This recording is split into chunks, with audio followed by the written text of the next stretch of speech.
जय हिंद मेरे प्यारे साथियों, क्या हाल चाल? ठीक ठाक। आइए देखेंगे मैथ के प्रश्नों को। आइए साथियों, पहला प्रश्न मैथ का देखेंगे। बोला गया है समबाहु त्रिभुज जिसकी प्रत्येक भुजा कितना है साथियों? तो प्रत्येक भुजा 6 मीटर है।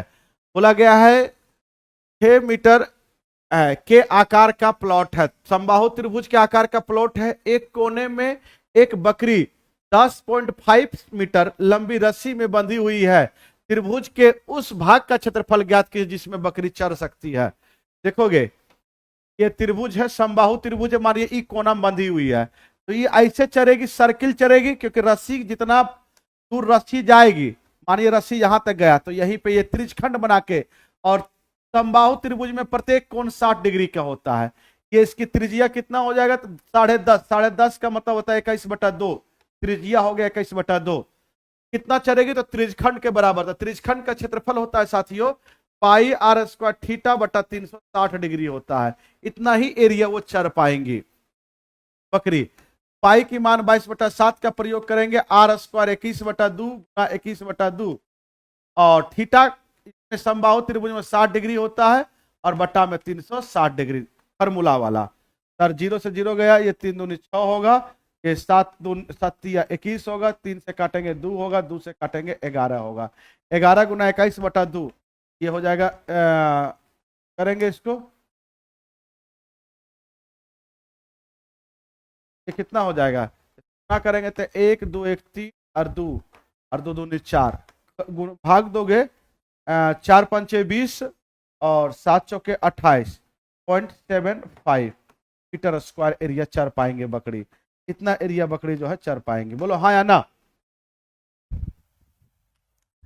बच्चे, जिन बच्चे का बीएसएससी में मैथ कमजोर है, बीएसएससी का तैयारी कर रहे हैं इतना दिनों से, अगर मैथ आपकी कमजोर है, वीक है, तो एक हमारा टॉनिक बैच आया है platform by Naveen Kumar Singh application पे।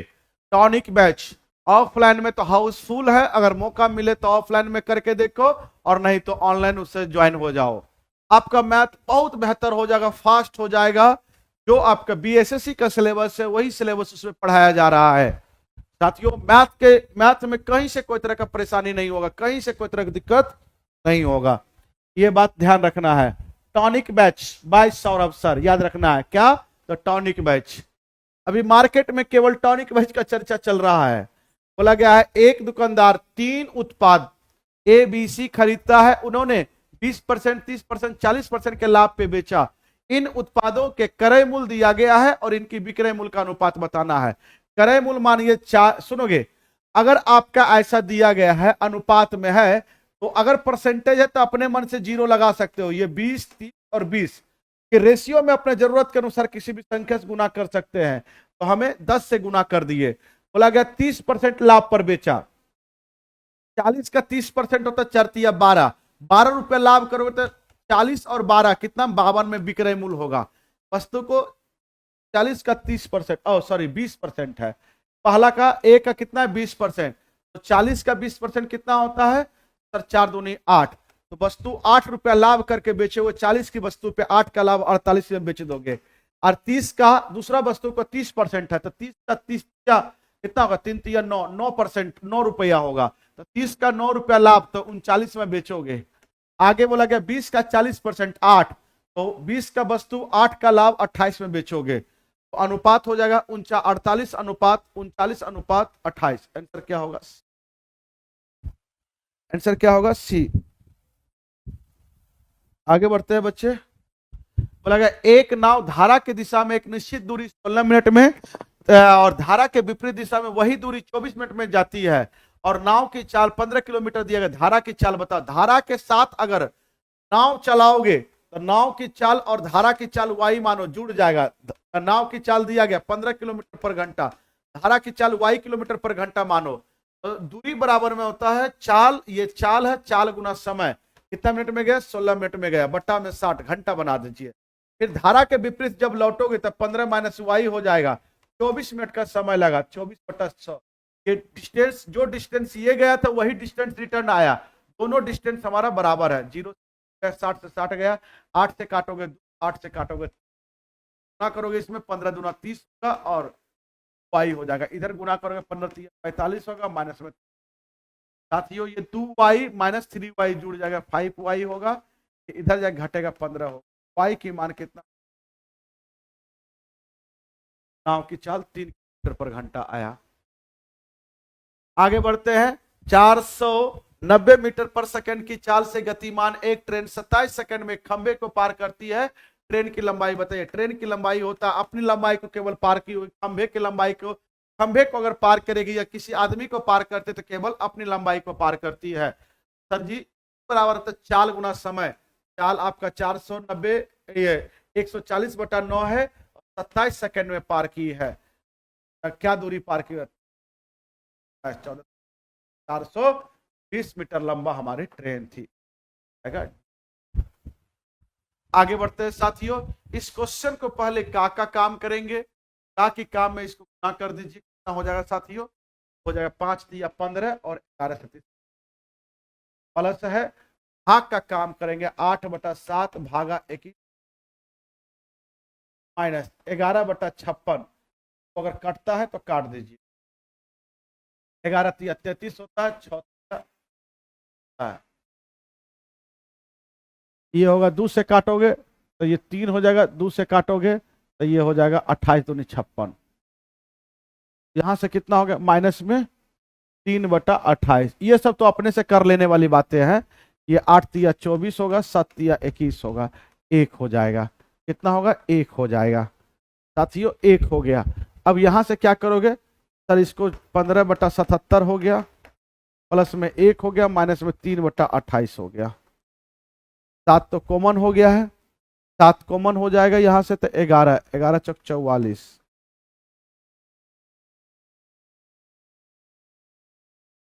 तो ये हो जाएगा 7 चौके 28, 7 चौके 28 दो 308।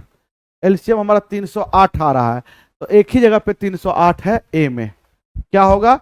नीचे में देखो एक ही जगह पे 308 है, आगे बढ़ने की जरूरत नहीं है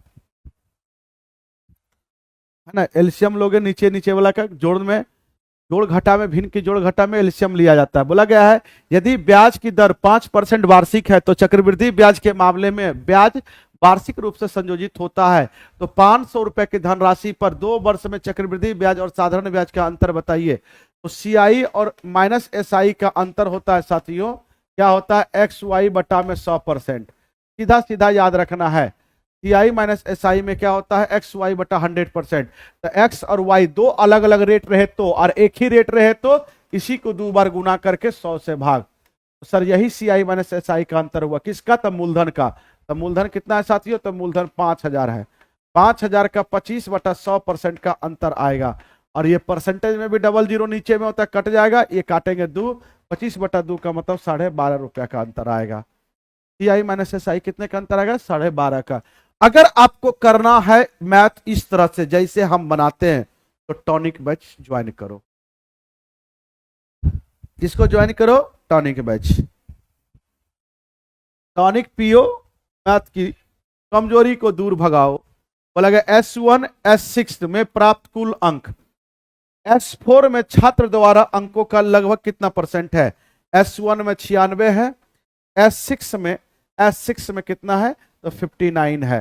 तो 96 और 59 जोड़ोगे 9 6 15, और ये कितना हो जाएगा? 9 5 14 1 15, 155 होगा, 155 होगा। S4 में कितना है? 71 है साथियों। बोला गया है तो S1 S6 में प्राप्त कुल अंक, बोला गया है S4 में छात्रों के लगभग कितने परसेंट है? तो 155 है, और किसका? तो 71 का। प्रतिशत लगाने के लिए 100 से गुना, प्रतिशत लगाने के लिए किससे गुना करेंगे? 100 से। ये कटेगा बच्चे 7 2 8। आप बताइए, जल्दी से बताइए इसका आंसर क्या होगा?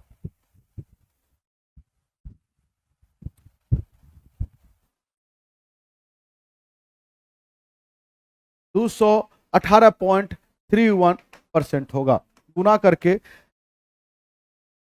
15,500 में 71 से भाग दीजिएगा, आंसर आ जाएगा।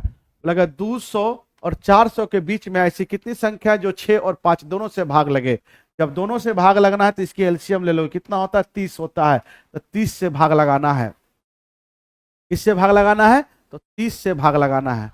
कैसे करेंगे इस क्वेश्चन को? साथियों मेरे प्यारे बउआ, कुछ नहीं करना है, बस ये दोनों का अंतर ले लो। अंतर कितना होता है 200, और 30 से भाग लगाना, 30 से भाग दे दो और प्लस में 1 कर दो, 1 की कमी होता है, ये कट जाएगा। 6 3 18 लगभग 6, और इधर से 1, 6 1 7 संख्याएं होगा। टोटल कितना संख्या होगा, 1 बढ़ा के लिखना है, 1 बढ़ा के लिखना है, 7 होगा। जो बच्चे ऐसे नहीं समझा तो 200 के बाद हमारा 210 एक ऐसी संख्या जो 30 से भाग लगेगा, फिर आगे 240, ऐसी संख्या करते करते जाओगे तो 390 हमारी लास्ट संख्या होगा, 400 से नीचे जो कि भाग लगेगा। यही हमारा अंतिम अंक होता है। तो जो बच्चे एपीजीपी पढ़े हैं वो बना लोगे। ये टी.एन हमारा अंतिम पद है 390, तो अंतिम पद होता है ए प्लस में n-1 into D, common difference 390। तो ए की मान हमारा पहला पद 210 है, एन मुझे मालूम नहीं है, और कॉमन डिफरेंस 240 में से 210 जाएगा 30 होगा, बराबर 390।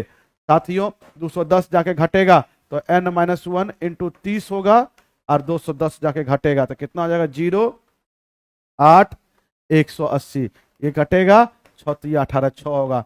n-1 बराबर 6, तो n इधर जाके जुड़ जाएगा, 6 और 1 कितना होगा 7। आप ऐसे भी कर सकते हो, वैसे भी कर सकते हो, जैसे तुम्हारी इच्छा है। दो संख्याओं का एचसीएफ 5 है और एलसीएम 120 है, इनके योग बोला गया है। दोनों संख्या का योग a प्लस बी कितना है साथियों 55 है। इनके व्युत्क्रमों का योग मतलब इस संख्या का a का व्युत्क्रम उल्टा 1/a, इसका उल्टा 1/b। इसको जोड़ोगे नीचे एलसीएम लोगे, a गुना b, ऊपर में a प्लस बी होगा।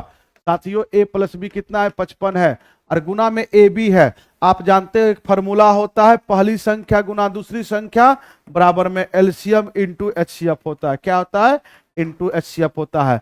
तो पहली संख्या ए हो गया, दूसरी संख्या बी हो गया, यहां से दोनों संख्या, और एलसीएम हमारा कितना है 120 है, और एचसीएफ हमारा 5 है। तो जहां ए गुना बी है वहां 120 गुना 5 रख सकते हो।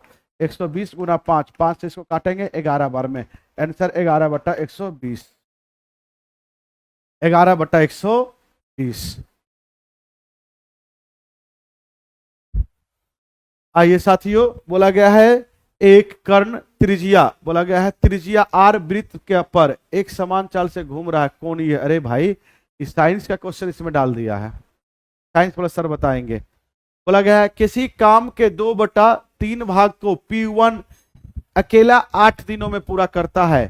तो देखोगे 2/3 भाग 8 दिनों में, तो ऊपर से ऊपर काट दो, पूरा काम करने में कितना समय लगेगा, ऊपर से ऊपर कट जाता है और नीचे वाला गुना हो जाता है। तो पूरा काम करने में P को 4 या 12 लगेगा। यहां से ऊपर ऊपर काटोगे 2, 12 दूनी 24, P2 को कितना लगेगा 12 दूनी 24 काम, P3 को 8 दूनी 16, 15 दूना 30। तो P3 को ऊपर ऊपर कटेगा, नीचे से गुना हो जाता है, 15 दूना 30 दिन लगेगा। अब बोला तीनों मिलकर, तो देखोगे कोई काम है P1 अगर 12 दिनों में करता है, P2 12 दिनों में 24 दिनों में करता है, और P3 30 दिनों में, टोटल अब काम को मानिए 120। ये सब का एलसीएम P1 12 दिनों में 120, तो 1 दिनों में 10, 1 दिनों में 5, ये 1 दिनों में कितना करेगा सर जी 4 करेगा। तीनों मिलकर करवाओगे तो 120 काम है, ये 10 काम करेगा, ये 5 काम करेगा, ये 4 काम करेगा, 10 5 15 4 19 काम, तो 120 काम बटा 19। टॉनिक बैच कैसे बाय करें? टॉनिक बैच खरीदने के लिए platform by Naveen Kumar Singh application पे जाने के बाद सर्च करोगे tonic batch by Saurabh sir, tonic batch by Saurabh sir. बोला गया है एक व्यक्ति के पास 10 रुपया, 5 रुपया, 2 रुपया मूल्य वाले कुछ सिक्के हैं। 10 रुपया और 5 रुपए के सिक्कों की संख्या के गुणनफल, 5 रुपया और 2 रुपए के सिक्कों की संख्या के गुणनफल, और 2 रुपये 10 रुपए के सिक्कों के गुणनफल की संख्या दिया गया है। साथियों आप यहां से, यह अच्छा क्वेश्चन है, 10 रुपया है और 5 रुपया है, ये 2 रुपया है। बोला गया इसकी संख्या मानो x, इसकी संख्या कितना मानो 10 रुपया का x मानो, इसकी y मानो, और इसकी z मानो। 2 रुपया के सिक्कों की संख्या कितना मानो z मानो। साथियों ये बोला गया है कि 5 रुपया, 10 रुपया और 5 रुपए के सिक्कों के गुणनफल 10 और 5 मतलब x गुना y। आगे बोला गया है 5 रुपया और 2 रुपया मतलब y गुना z।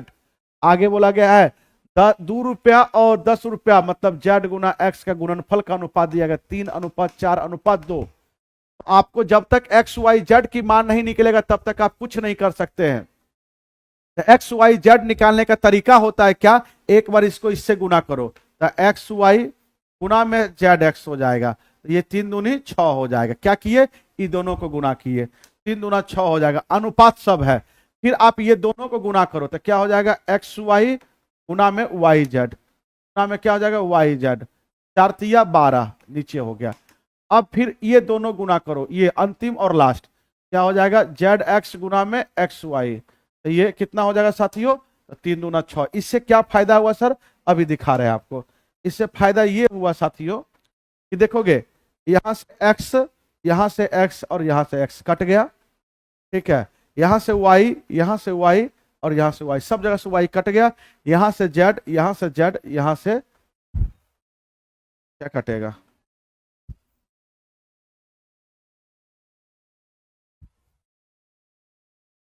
दो गो जेड, एक सेकंड रुको, ये दोनों तो मैंने एक कर दिया, फिर से ये कर दिया, गलती हो गया। ये वाई जेड सब कटना चाहिए, सब आना चाहिए, क्या होगा, तो Y X Z, X Z और गुना में ये वाला वाई जेड, ये दोनों गुना करोगे तो 4 दूनी 8 होगा। अब देखो तो एक एक्स वाई जेड ये होना चाहिए, एक जिसको बचाना है वो ज्यादा होना चाहिए, जेड 2 होना चाहिए, यहाँ पे वाई 2 होना चाहिए, यहाँ पे एक्स 2 होना चाहिए, बस ये पर्पस रखना है। तो एक कटेगा, एक्स एक्स सब जगह है, वाई वाई सब जगह पे है कट गया, जेड जेड सब जगह पे है कट गया, तो यहाँ से क्या बचा एक्स, ये 6 हो गया, और यहाँ से वाई क्या बचा तो 12, यहाँ से क्या बचा जेड, मतलब एक्स 2 बार जेड भी 2 बार, और यहाँ पे जो बचाना है यहाँ एक्स 2 बार, यहाँ जेड 2 बार, और यहाँ सॉरी यहाँ वाई 2 बार, यहाँ पे जेड 2 बार। ये आप किससे गुना करोगे, देखो ये दोनों गुना करेंगे तो एक्स 2 बार, अब वाई 2 बार, तो ये दोनों गुना करोगे तो वाई 2 बार, जेड 2 बार, तो ये दोनों गुना करोगे तो जेड 2 बार आएगा, तो एक एक बार आ जाएगा। तो बताओगे 10 रुपया का बोला गया है क्या, कि उसके पास न्यूनतम संख्या क्या होगा, इसको काट दोगे, ये क्या होगा, 2 से काटोगे 3 हो जाएगा, 2 से काटोगे तो ये 6 हो जाएगा, 2 से काटोगे 4। न्यूनतम धनराशि कितना होगा, 10 रुपया का अगर 3 सिक्का तो 30 रुपया बना, 5 रुपया का 6 सिक्का तो 6 पंचे 30 रुपया बना, और 2 रुपया का 4 सिक्का तो 4 दूनी 8 रुपया बना, तो 30 30 60 और 6 68 रुपया, कम से कम 68 रुपया उसके पास होगा। न्यूनतम बोले तो पूरा काट के अनुपात निकाल लो तब गुना करना। बोला गया एक शर्ट का विक्रय मूल्य 440 रुपए से घटकर 410 रुपया हो गया था, हानि 4% की वृद्धि होता है, इतना से इतना घटा तो कितना का कमी हुआ 30 का, और क्वेश्चन के अनुसार 4 का, तो 4% की मान हो गया 30। तो आप जानते हैं 1% की मान क्या होगा, और सीधा दुनिया में कोई भी चीज 100% होता है, तो इधर अगर 25 गुना करोगे तो 25 चौके 100 होता है, तो इधर 25 गुना हुआ तो इधर भी 25 गुना होगा, 25 या 75 750, आंसर ए। दुनिया में कोई भी चीज 100% होता है, 700। बोला गया ए बी सी का औसत 52 किलोग्राम है, यदि बी और सी का औसत भार 44 किलोग्राम है, सी और ए का औसत भार 46 किलोग्राम है, तो सी की भार बताना है। तो बताओगे ए प्लस बी प्लस सी औसत न 52 है, तो योगफल होता है, ये योगफल है, योगफल होता औसत गुना संख्या, मतलब 52 गुना 4 करेंगे तो क्या हो जाएगा सर जी, 4 दूनी 8 5 4 पंचे 20, 4 दूना 8 4 पंचे 20, ये हो गया। साथियों बी और सी का औसत भार कितना है, तो बी प्लस सी का औसत भार अगर 44 है तो योगफल हो जाएगा 44 गुना 2, योगफल होगा 4 दूनी 8 4 दूनी 8। सी प्लस ए का औसत भार 46 है तो योगफल होगा 6 दूनी 12 4 दूनी 8 1 9। इस सबको जोड़ेंगे, ये दोनों एक और ये 2 इक्वेशन को जोड़ेंगे तो देखो क्या हो जाएगा, ए प्लस बी प्लस सी, लेकिन सी 2 बार है तो ये 2 बार हो जाएगा, इसको जोड़ोगे 9 2 10 होगा, ठीक है, 10 8 18 180 हो गया। साथियों सी का भार ए प्लस बी प्लस सी की मान कितना है, तो 208। ए भाई 3 संख्या था, सॉरी सॉरी सॉरी, यहां हमने गड़बड़ कर दिया, इसमें 52 में 3 से गुना होगा तो ये हो जाएगा 3 दूनी 6 5 तिया 15 156, इसकी मान 156 है, प्लस में सी बराबर में 180, इसको इधर लेके जाओगे सी की मान निकल जाएगा, ये 4 होगा और 7 में से 5 जाएगा तो 2 24 होगा। आंसर क्या होगा ए, आंसर क्या होगा ए।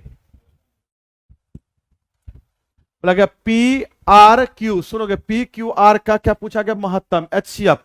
तो साथियों एलसीएम अगर पूछता तो एलसीएम होता है maximum power of prime number, क्या होता है, maximum power of prime number.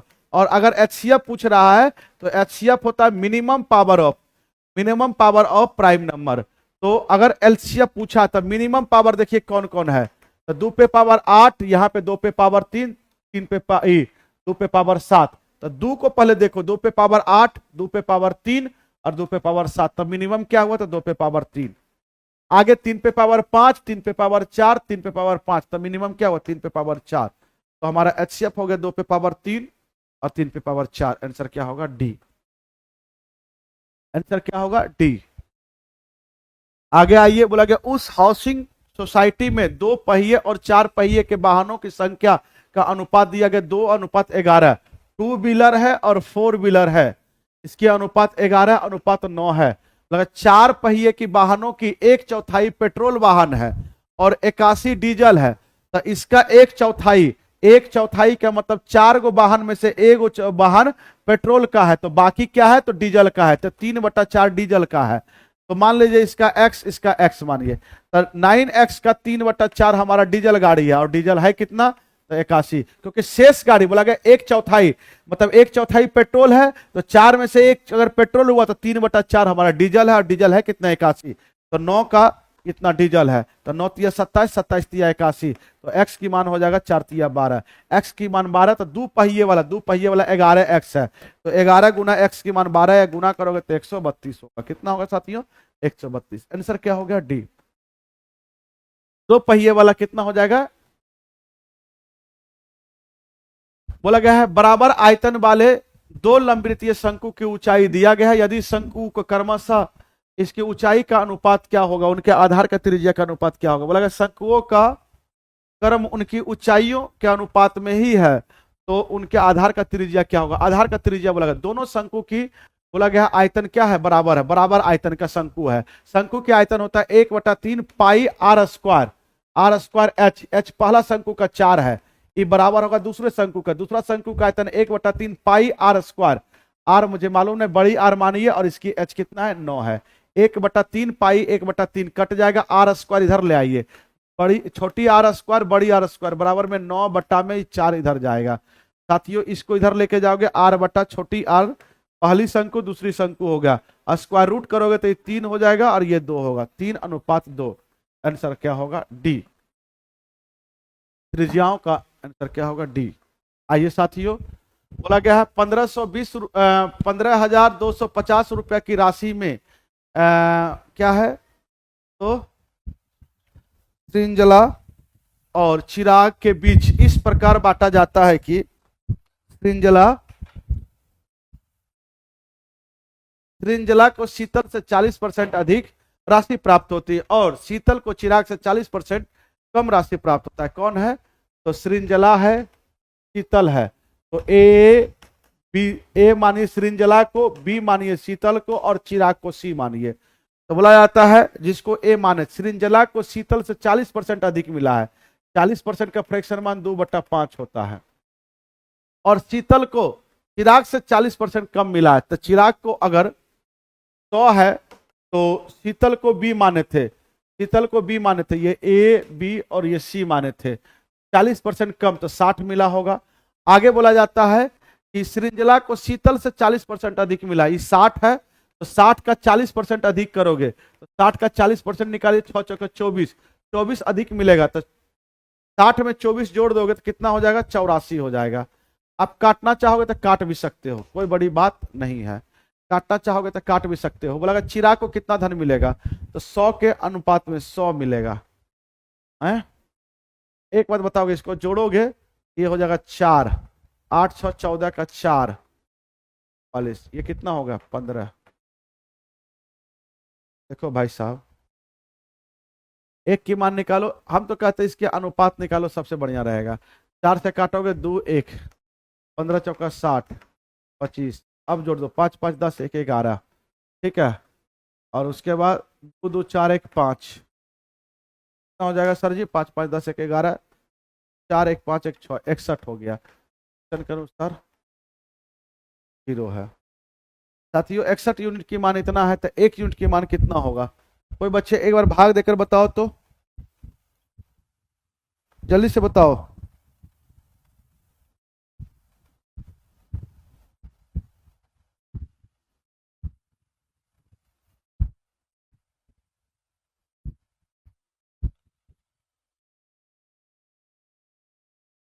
एक यूनिट की मान अगर निकालने जाओगे आप 62.5 आएगा। 100 यूनिट की मान कितना होगा? ये हो सकता है, आंसर सी होगा। कर लीजिएगा साथियों। ए बी सी की मान दिया गया है और बी डी की मान दिया गया है, 2 और 3 है डी की मान। तो यहां से देखोगे ए बी सी और डी भी शामिल है, तो डी को भी शामिल कर लो। सीधा सीधा देख लो, यहाँ ए की मान 3 है, बी की मान 2 है, सी की मान 4 है, यहां से भी बी की मान 2 तो डी की मान 3 यूज कर सकता है, कोई दिक्कत है, सब ठीक है। तो ए की मान 3 है तो 3 रखेगा। सी की मान कितना है? सी की मान 4 है, 4 रखेगा। डी की मान कितना है? तो 3 है। और सी की मान कितना है सर? 4 है। बी की मान कितना है सर? 2 है। अब बताओगे 4 3 7, 4 3 7 3 10, 10/2 कितना होगा? 5। और क्यूब है तो 5 का क्यूब 125 होता है। आंसर क्या होगा? 125, 97 का।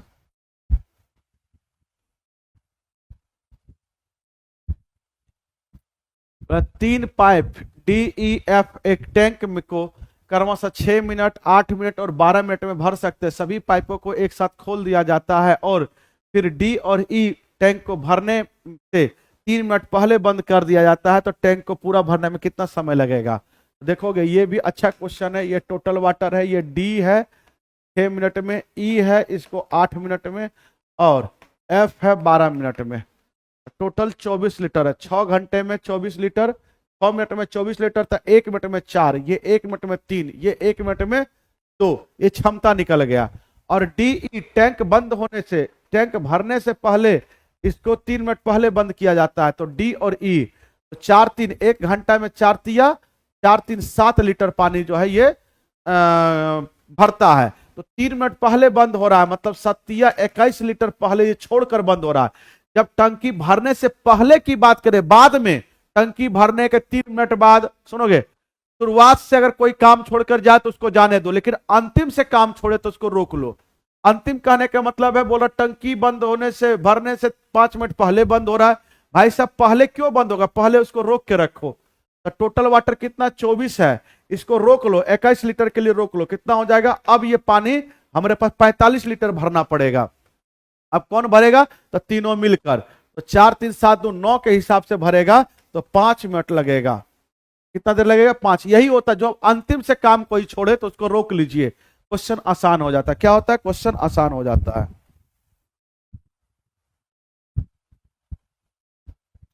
आइए बच्चे, बोला गया 11 परीक्षणों का औसत 10 है।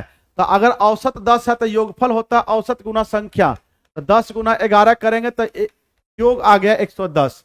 तो 6 परीक्षणों का औसत 9 है, तो 9 गुना 6, 9 छक्के 54 हो जाएगा। आगे बोला गया 6 परीक्षणों का औसत 11 है और 6 परीक्षणों का औसत 11 है, 11 छक्के 66, 11 छक्के कितना था? 66। तो 6 6 12 परीक्षण हो गया, तो इसकी योग हो गया 6 4 10, 6 5 11, 1 12, 120 हो गया। तो ये एक परीक्षण 2 बार काउंट हो गया, शुरुआत से 6 और अंतिम से 6, तो छठी संख्या 2 बार हो गया, इसीलिए ये बढ़ गया। था ओरिजिनल में 11, तो बताओगे 120 में से 110 घटा देंगे तो कितना आएगा? 10। तो 10 आ गया, ये छठी संख्या आ गया। क्या आ गया? छठा संख्या जिसका पूछ रहा है। तो छठी संख्या के बारे में पूछा है तो कितना होगा? 10 होगा। आइए साथियों, निम्न में वह सबसे बड़ी कौन सी है संख्या है जो कि 342 480 को विभाजित करने पर शेषफल 6 और 4 बचता है? ये जब भी ऐसा क्वेश्चन बोले और अलग अलग शेषफल बचे तो एचसीएफ निकाला जाता है, लेकिन किसकी एचसीएफ? तो 342 और 480 में जो शेषफल बचाना उसको घटाकर, 4 घटाकर घटाइए तो ये हो जाएगा 12 में से 6 जाएगा तो 6 और ये 3, 336, ये हो जाएगा 2 और ये कितना हो जाएगा सर जी? 7 और ये हो जाएगा 4। तो ये हमारा शेषफल था। तो इसकी अब इसी का एचसीएफ, शेषफल जो बचा रहा था उसको हटा लिया, अब इसका एचसीएफ क्या साथियों? एचसीएफ। तो एचसीएफ निकालने के लिए क्या करते हैं, तो कई सारा तरीका, इसका आंसर 28 होगा, देख लीजिएगा दोनों भाग देकर, लेकिन हम कहते हैं इसका अंतर ले लो।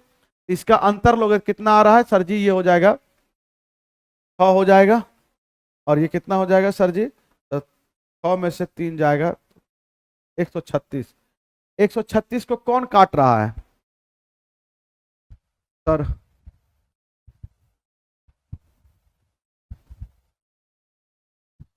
अच्छा क्या 48 गड़बड़ है क्या, ये 6 होगा, ये 3 होगा, 3 होगा, 4 घटाएंगे 342 80। देखो यहाँ गड़बड़ गड़बड़ हो गया है, अंतर लोगे तो यहाँ कितना होगा 6 7 और ये 476 होगा, एक घटाएगा 6 3 3, अब अंतर लो तो 0 हो गया, और यहाँ 7 में से 3 जगह तो 4 होगा, 140 140 140 आप देख रहे हो ये किसका फैक्टर है, तो 28 पंचे 140 होता है, तो यही 28 हो गया। 140 हमारा एचसीएफ होगा, यह एचसीएफ का ही, यही अंतर का ही कोई फैक्टर होगा, अंतर से बड़ा नहीं होगा। आप देकर देख लीजिएगा बच्चे। लगा यदि ए का 80%, बी का 90% से 13 अधिक है, इसका 80% निकालेंगे।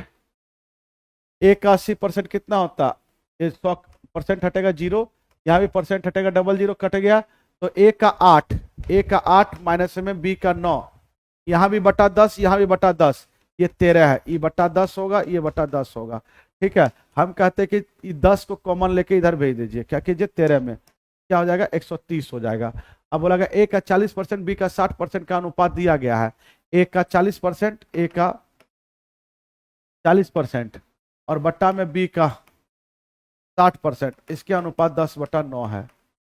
ये डबल 0 कट गया, ये 2 से काटेंगे 2 और ये 3 3 3 9, ये 5। ए और बी का अनुपात आ गया 5 और 3। आप चाहो तो यहाँ x का प्रयोग कर सकते हो, ये x का प्रयोग कर दीजिए, x का, तो a की मान यहाँ रखोगे साथियों तो 8 पंचे 40x होगा, और b की मान रखेंगे कितना हो जाएगा, तो ये 27x होगा, और ये 130 है, ये हो जाएगा 3 और 13, 130 काटेंगे तो 10, x की मान 10 आ गया। ये दोनों का अंतर पूछा है a और b का, कितना है, तो 2x है, तो 2x, तो 2x की मान 10 रखेंगे तो 20, हमारा आंसर क्या होगा C। 125 का आंसर क्या होगा C।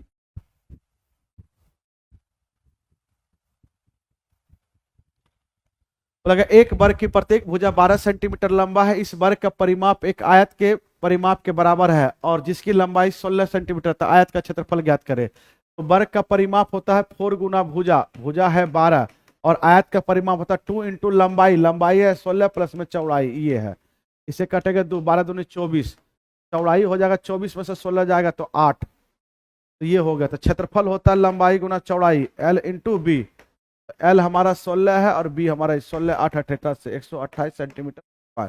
आंसर क्या होगा A।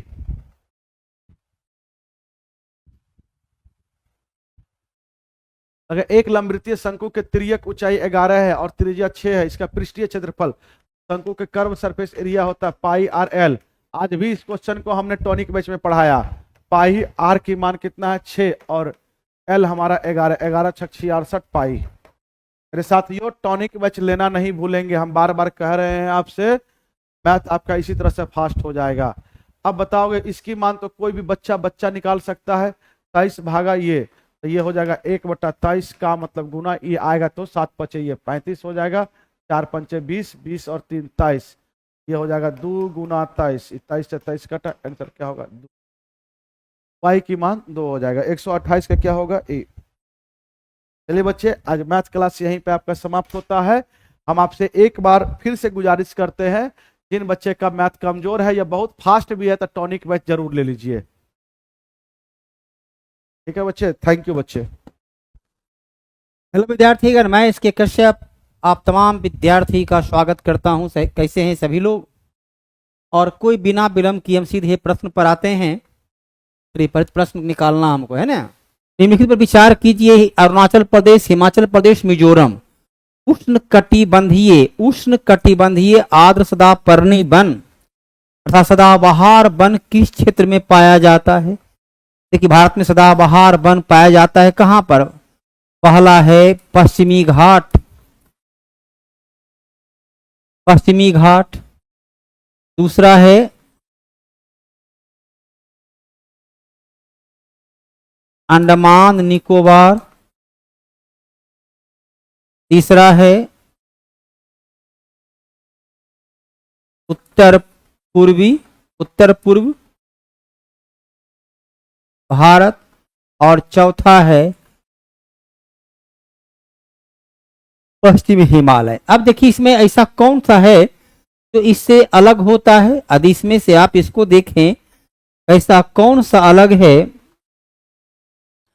वनपाती वन पाए जाते हैं तो हिमाचल प्रदेश को गायब कर दीजिए, बचा आपका क्या 1 और 3। सदाबहार वन उस क्षेत्र में पाए जाते हैं जहां पर प्रचुर वर्षा होती है, जहां पर जो है 200 सेंटीमीटर से ज्यादा वर्षा होती है। सदाबहार वन वहां पाया जाता है जहां 27 से 30 डिग्री सेंटीग्रेड तापमान हो, जहां गर्मी भी ज्यादा हो और जहां वर्षा भी ज्यादा हो, उस क्षेत्र में पाया जाता है सदाबहार वन। भारत में केवल और केवल सदाबहार वन इसी क्षेत्र में पाए जाते हैं। परमाणु ऊर्जा संयंत्र कहाँ नहीं है? घाटशिला में नहीं है। नरौरा यूपी में है, कलपक्कम मद्रास में है, कुडाईकुल कन्याकुमारी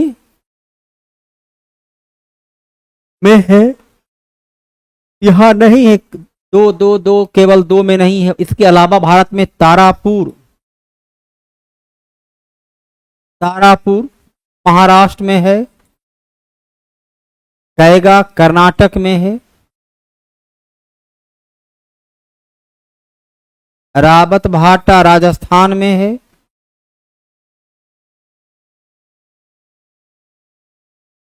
काकरापारा गुजरात में है। ये सब जगहों पर भारत में परमाणु ऊर्जा का संयंत्र है। तो परमाणु ऊर्जा संयंत्र कहाँ नहीं है? तो घाटशिला में नहीं है।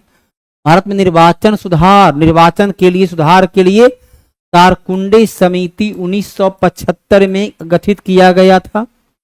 दिनेश गोस्वामी समिति 1990 में इसके सिफारिश पर वोटर कार्ड का निर्माण हुआ। निर्जीत गुप्ता समिति 1998 इसने दिया कि सरकारी खर्च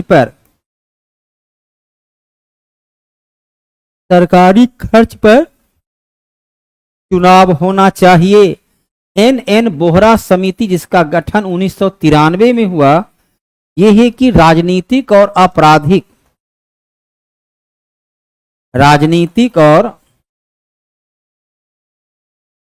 आपराधिक को कैसे गठजोड़ है, इसका रिपोर्ट आज तक प्रकाशित हुआ नहीं। क्या रिपोर्ट दिया कोई नहीं जानते हैं। इसका रिपोर्ट है किस प्रकार से राजनीति में आपराधिक तत्व के लोग जुड़ गए हैं, आपराधिक प्रवृत्ति के लोग राजनीति में किस प्रकार से नौकरशाह और आपराधिक प्रवृत्ति में किस प्रकार से साठगांठ हो गई है, जो हमारी पूरी राजनीतिक व्यवस्था को प्रभावित कर रही है। तो इनका संबंध था राजनीति और अपराधीकरण का। चुनाव सुधार से कोई संबंध नहीं है। अन तीनों का संबंध है चुनाव आयोग से, चुनाव सुधार से, किस प्रकार से चुनाव को शांतिपूर्ण निष्पक्ष कराया जाए, चुनाव में अनियमितता को रोका जाए, चुनाव जो हमें जनता की भागीदारी बनी रहे। गुलरुखी के उपनाम से सिकंदर लोदी फारसी भाषा में दीवान लिखा करता था। सिकंदर लोदी ने ही आगरा शहर की स्थापना करवाया। फिरोज शाह तुगलक इसे दिल्ली सल्तनत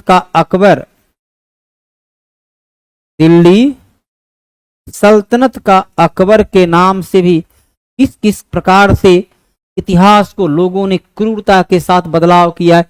और इसमें अकबर का कौन सा गुण रहा, इसने अनेक मंदिर को तुड़वा दिया हो, हिंदुओं के ब्राह्मणों पर भी जजिया कर सभी को और फिर भी पता नहीं देश में मुसलमानों को उसके तमाम कुकृत्य को ढकने के लिए हर प्रयास इतिहासकार ने किया। क्यों किया अब ये तो पता नहीं। बहलोल लोदी जो हैं वो क्या हैं? ये बहलोल लोदी लोदी वंश के संस्थापक हैं। लोदी वंश के संस्थापक है। इब्राहिम लोदी लोदी वंश का अंतिम शासक है। अंतिम शासक है जो पानीपत के तृतीय युद्ध में ये बताइए कोई क्या बताना है भाई? आशुतोष जी की समस्या क्या है? चरक संहिता चरक जिसे ज्योतिष का विद्वान ज्योतिष कहते हैं, ये आयुर्वेद का जनक कहा जाता है, सही है। लगधा वेदांग ज्योतिष से सही है। माधव निदान रोग विज्ञान है, सही है। कौन सही सुमेलित है? सभी का सभी सुमेलित है। सभी का चारों तीनों का तीनों भारतीय संविधान के अनुसार राज्यों की विधायिका में सम्मिलित है। राज्य की विधायिका अर्थात विधानमंडल अनुच्छेद 168 के आधार पर विधानमंडल का गठन किया जाता है। विधानमंडल में राज्यपाल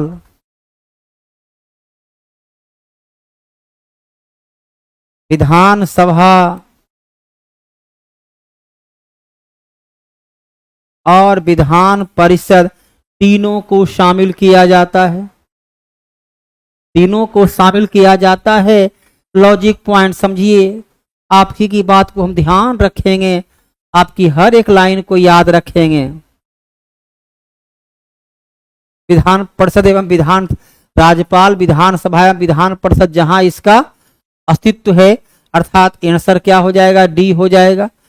तो विधानमंडल जब बोला गया तो अनुच्छेद 168 के आधार पर राज्यपाल विधानसभा और विधान परिषद तीनों शामिल हो गया। 1887 के विद्रोह के बाद अंग्रेजों ने किन्हें लड़ाकू जाति घोषित किया? ऐसा कोई लड़ाकू जाति घोषित नहीं किया था, लेकिन 1857 की क्रांति के समय गोरखा, पंजाबी और पठान ये तीनों ने कोई विद्रोहियों को साथ नहीं दिया।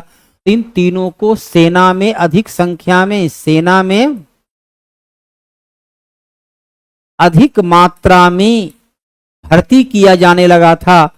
इसलिए उत्तर क्या होगा? 2 को छोड़ करके बाकी सभी हो जाएगा।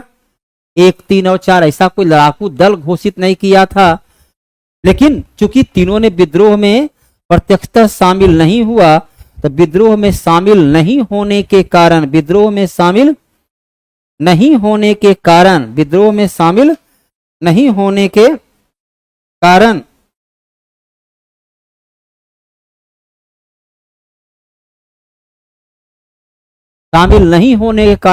इन्हें बड़ी मात्रा में अपने क्षेत्र में शामिल किया गया, अपनी सेना में शामिल किया गया। इसलिए उसे लड़ाकू दल कह सकते हैं इस प्रकार के। INA अर्थात आजाद हिंद फौज के सेनानायक शहनवाज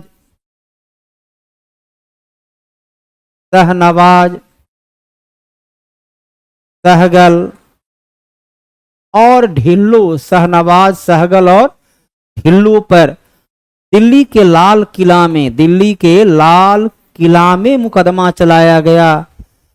दिल्ली के लाल किला में मुकदमा चलाया गया। कब चलाया गया? तो नवंबर 1945 में। कब चलाया गया?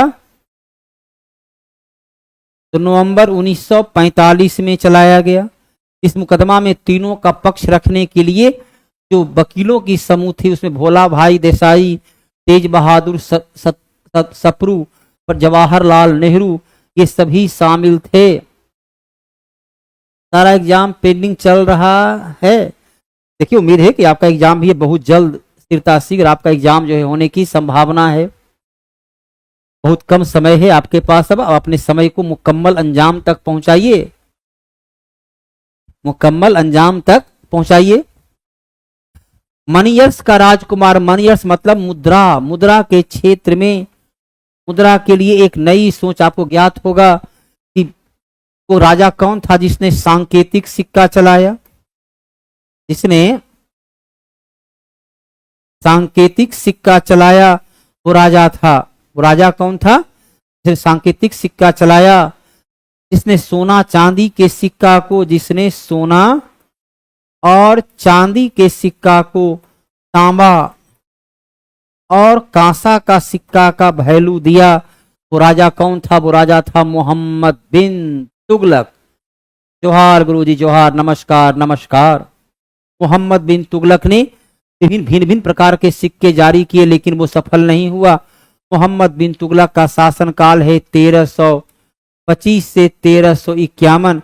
इसे इतिहास के पन्नों पर पागल सुल्तान के नाम से जाना जाता है। इब्राहिम लोदी 1526 पानीपत के प्रथम युद्ध में बाबर के हाथों पराजित होता है। अकबर, इसका शासनकाल 1556 से 1605, लगभग 50 वर्षों तक अकबर का शासनकाल रहा। लगभग 50 वर्षों तक अकबर का शासनकाल रहा। यह है मोहम्मद बिन तुगलक। मोहम्मद बिन तुगलक ने सांकेतिक सिक्का चलाया, इसलिए इसे मुद्रा का प्रिंस ऑफ मोनेज, नए नए मुद्रा के जारी करने वाले के रूप में पहचान की गई। चलिए अब यहाँ पर आपके सामने 4 विकल्प है ना। अब इस विकल्प को अच्छी तरह से देखिए, किसका गठन कब हुआ, उत्तर बड़े ही आसानी से आप दे सकोगे। बॉम्बे एसोसिएशन की स्थापना 1885 में फिरोज शाह मेहता के द्वारा किया गया। इंडियन एसोसिएशन 1876 में सुरेंद्र नाथ बनर्जी के द्वारा किया गया। सर आप हिस्ट्री ही पढ़ाते हैं? हाँ बाबू, हिस्ट्री भी पढ़ाते हैं। लॉजिक पॉइंट कहां भाग गए? कहीं उनके दिल पर तो चोट नहीं लगी? भावनात्मक रूप से कहीं वो द्विराज सिद्धांत के अनुयायी तो नहीं दिखे? बड़ा तीखा चोट लगा था। हो सकता है कि भाई भावनात्मक रूप से द्विराज, ऐसे भी पता है कि जब भारत के विभाजन के लिए अप्रत्यक्ष तौर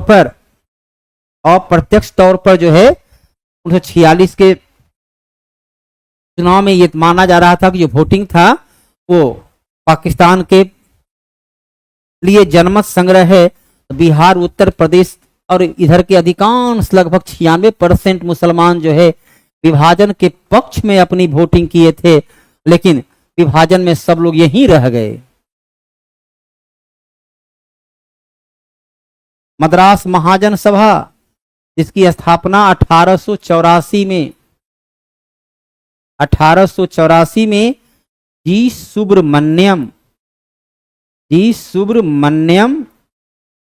अय्यर के द्वारा किया गया। इंडियन लीग की स्थापना 1875 में शिशिर कुमार घोष के द्वारा किया गया। अब आप देखें इसकी स्थापना 1885 में है। क्या कहता है? अरेंज कीजिए। तो अब इसमें सबसे पहले है इंडियन लीग 1875, अर्थात 4 नंबर। विकल्प में तो कोई 4 है ही नहीं। उसके बाद जो है यहां पर देखिए इंडियन लीग की स्थापना है 1875। इंडियन लीग 1875, 1884, 1885 और 1876। यहां पर दिए गए विकल्प में एक भी उत्तर नहीं मिलता है। कितना नंबर आना चाहिए पीटी में? नंबर जो है कम से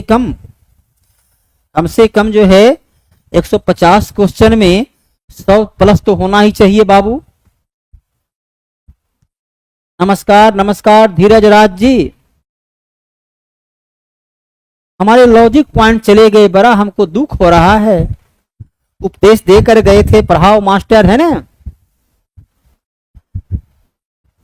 और वो कहां गायब हो गए। यहां एक भी विकल्प सही नहीं है।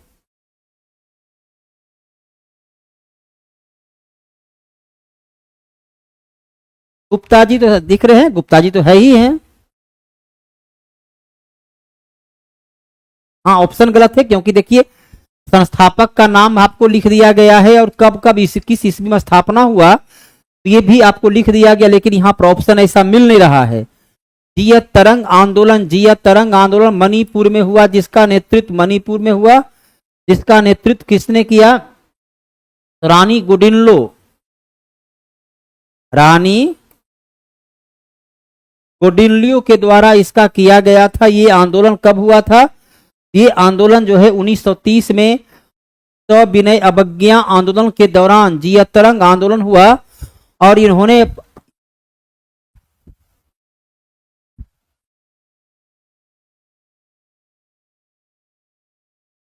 तो रानी गुडिनलो इसका नेता थे। रानी गुडिनलो जो महात्मा गांधी के अनुयायी थे, महात्मा गांधी के विचारों को धरातल पर लाने का प्रयास कर रहे थे। 1930 में ये आंदोलन हुआ था, मणिपुर के क्षेत्र में आंदोलन हुआ था। साथ ही मणिपुर के साथ साथ ये नागालैंड में भी आंदोलन का प्रभाव अच्छा खासा देखने को मिला।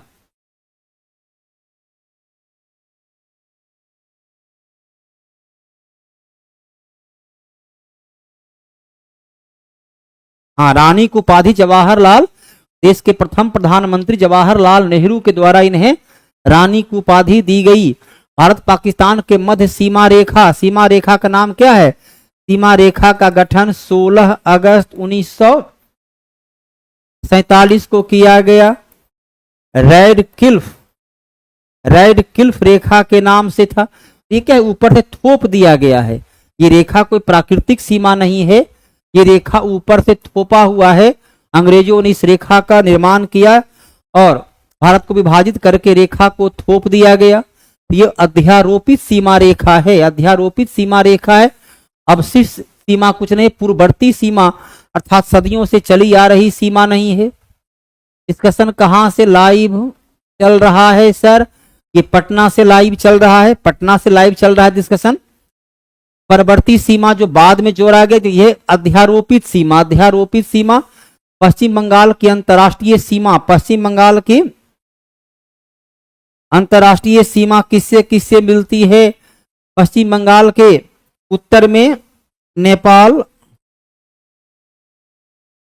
प्लस भूटान है और पश्चिम बंगाल के पूरब में बांग्लादेश है। अर्थात नेपाल भूटान और बांग्लादेश, नेपाल भूटान और बांग्लादेश से सीमा मिलती है। नेपाल भूटान और बांग्लादेश से पश्चिम बंगाल की सीमा मिलती है। बंगाल से काट करके ही बांग्लादेश का गठन किया गया है। नेपाल और भूटान से भी उसकी सीमा मिलती है। इंडिया हाउस की स्थापना 1905 में लंदन में श्यामजी कृष्ण वर्मा के द्वारा किया गया। लखनऊ में नहीं, लंदन में बीडी सावरकर उसी इंडिया हाउस में जाकर रहे थे। बीडी सावरकर ने 1904 में अभिनव भारत के नाम से गुप्त क्रांतिकारी संगठन की स्थापना किए। चंद्रशेखर आजाद 1924 में कानपुर में 1924 में इन्होंने हिंदुस्तान रिपब्लिक एसोसिएशन का गठन किए। बाल गंगाधर तिलक ने 1916 में होम रूल लीग की स्थापना किए।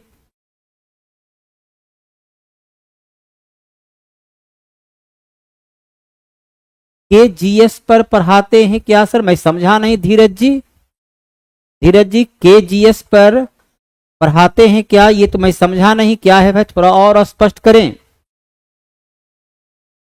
ऋग्वेद में 1017 सूक्त, ऐसे कहीं कहीं 1028 सूक्त मिलता है।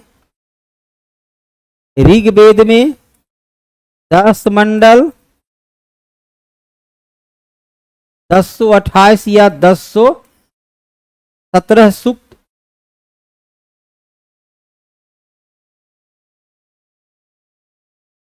10,600 ऋचा, 10,600 ऋचा है। ऋग्वेद की भाषा कौन सर के चैनल पर पढ़ाते हैं? ये क्या है? प्लेटफॉर्म बाय नवीन सिंह, शायद ही होगा। Platform by Naveen Singh channel होगा। प्लेटफॉर्म बाय नवीन सिंह कुछ लिखा हुआ तो ऐसा कुछ, प्लेटफॉर्म बाय नवीन कुमार सिंह, शायद यही चैनल का नाम हो। बिहार कर्मचारी चयन आयोग inter level, platform by Naveen Kumar Singh, शायद चैनल का नाम यही हो, प्लेटफॉर्म बाय नवीन कुमार सिंह। कौन सी नदी भारत के पश्चिम की तरफ बहती है? पश्चिम की तरफ बहने वाली नदी 2 है। हाँ, वेदांग 6 है। कौन कौन? वेदांग है शिक्षा, कल्प, व्याकरण, छंद, निरुक्त और ज्योतिष। ये 6 वेदांग है, एकदम सही है। भारत की 2 नदी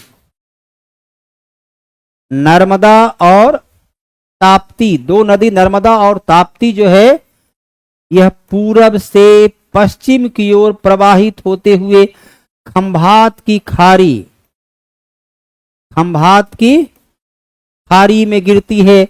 यहां देखिए नर्मदा अर्थात केवल और केवल 3, महानदी उड़ीसा में बंगाल की खाड़ी में गिर जाती है, कृष्णा आंध्र प्रदेश में बंगाल की खाड़ी में, कावेरी तमिलनाडु में बंगाल की खाड़ी में, तीनों गिरती है बंगाल की खाड़ी में, नर्मदा और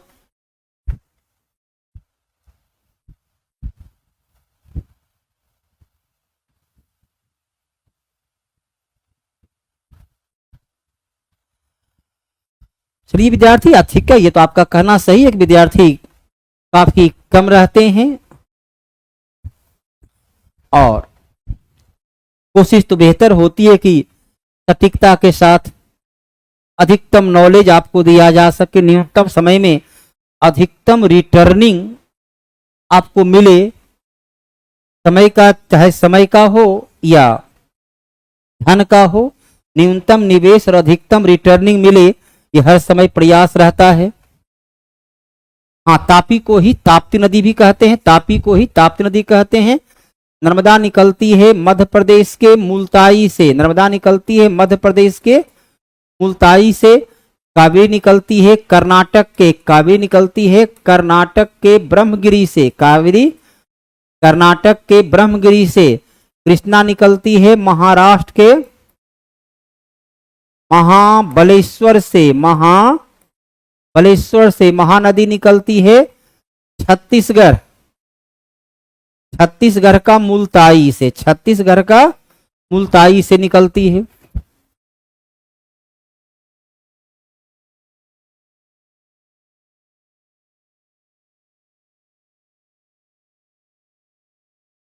अच्छा क्वालिटी नहीं मिल रहा है सर, इस कारण बताइए भाई धीरज जी, क्या आपको अच्छा क्वालिटी के लिए और क्या करना है? हाँ हाँ, क्या लिख दिया? सॉरी सॉरी सॉरी, ये ताप्ती निकलती है मध्य प्रदेश के मुल्ताई से, ये निकलती है नर्मदा निकलती है अमरकंटक से, ताप्ती निकलती है मध्य प्रदेश के मुल्ताई से। धन्यवाद धन्यवाद।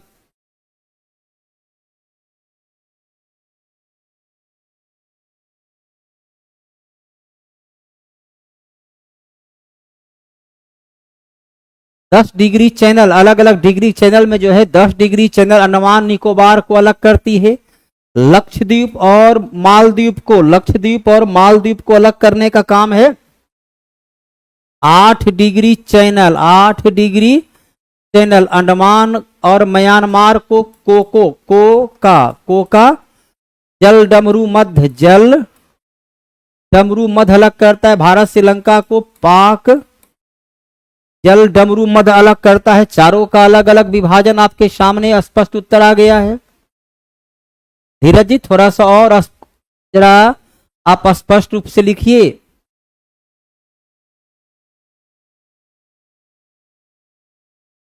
भारत में किस राज्य में बांग्ला उत्सव? अलग अलग राज्य में, झारखंड में सरहुल, झारखंड में सरहुल उत्सव, मेघालय में बांग्ला उत्सव, केरल में ओनम, केरल में ओनम महोत्सव, और गोवा में ये तो बहुत सारे महोत्सव हैं, लेकिन जो सबसे महत्वपूर्ण महोत्सव है वो है शिग्मोत्सव। शिग्मोत्सव, गोवा में शिग्मोत्सव, केरला में ओनम, मेघालय में बांग्ला, झारखंड में सरहुल, अलग अलग राज्य में अलग अलग, बिहार में छठ, पश्चिम बंगाल में दुर्गा पूजा, है ना। तो अलग अलग राज्य में अलग अलग, राजस्थान में गणगौर, भिन्न भिन्न राज्य में भिन्न भिन्न पर्व त्योहार का आयोजन स्थानीय तौर पर किया जाता है।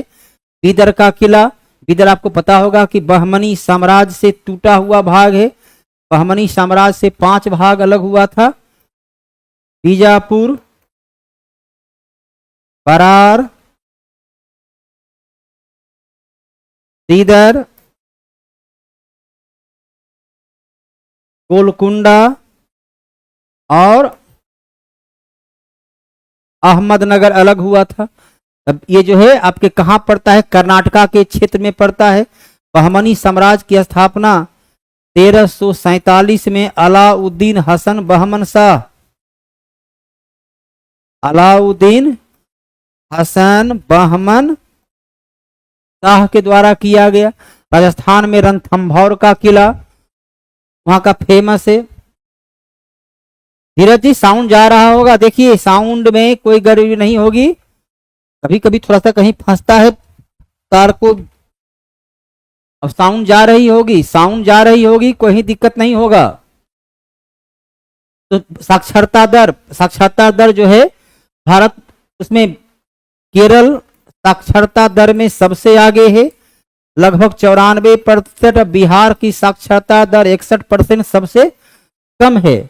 साक्षरता दर में अलग अलग राज्यों में काफी वेरिएशन आता है। गुप्ता जी चला गया, हम भी जा रहे हैं। क्यों धीरज बाबू, पढ़ाई पसंद नहीं आ रही है या कोई क्या प्रॉब्लम हुआ? धीरज राज जी, तो आप तो भाई पटना के महान टीचर है ना, अंतर्राष्ट्रीय स्तर के टीचर के चेला हैं, खान सर से पढ़ रहे हैं।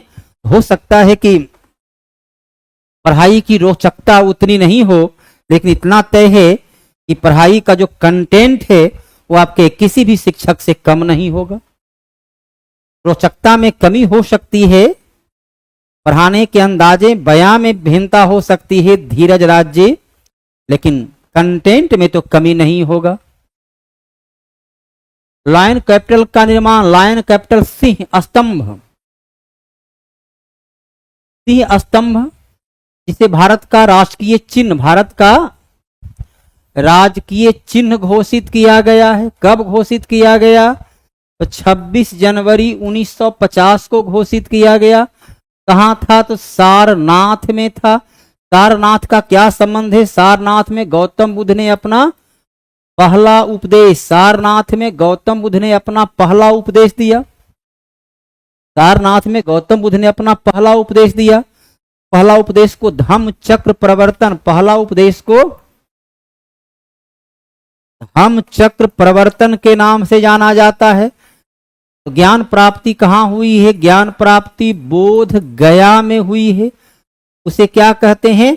उसे बोधत्व, उसे बोधत्व के नाम से। गृह परित्याग को क्या कहते हैं? महाभिनिष्क्रमण, महाभिनिष्क्रमण के नाम से जाना जाता है। निधन कहाँ हुई है? निधन हुई है कुशीनगर में। निधन कहाँ हुई? निधन हुई कुशीनगर में। कब हुई? 483 ईसा पूर्व में हुई। इस उम्र में हुई? 80 वर्ष की अवस्था में पहला उपदेश दिए थे सारनाथ में। उसी के सम्मान में अशोक ने वहां सिंह स्तंभ की स्थापना करवाया कि चारों ओर सिंह की दहाड़ दूर तक पहुंचती है, उसी प्रकार चारों ओर उनकी विचार, उनका उपदेश जो है चारों तरफ उनकी विचार उपदेश पहुंचे। धीरज राज जवाब नहीं दिए। इस सदस्य द्वारा सदन के समक्ष किसी मामले पर बहस को संक्षिप्त करना है। अब यहां पर देखिए शब्द क्या है? बहस संक्षिप्त करना है। अविश्वास प्रस्ताव, अविश्वास प्रस्ताव क्या होता है कि लोक यह प्रस्ताव केवल निम्न सदन में लाया जाता है। 1/10 सदस्य प्रस्ताव लाने के पक्ष में हस्ताक्षर किया हो, प्रस्ताव पर विस्तार से चर्चा के बाद मत विभाजन कराया जाता है। इसको यदि लोकसभा प्रस्ताव को बहुमत से, लोकसभा यदि प्रस्ताव को बहुमत से पास कर देता है तो संघ का मंत्री परिषद अर्थात प्रधानमंत्री को त्याग पत्र देना होता है। निंदा प्रस्ताव, हर हर महादेव, हर हर महादेव। निंदा प्रस्ताव जो है इस पर कम से कम 50 सदस्य का दस्तखत होना चाहिए। इसके लिए जो है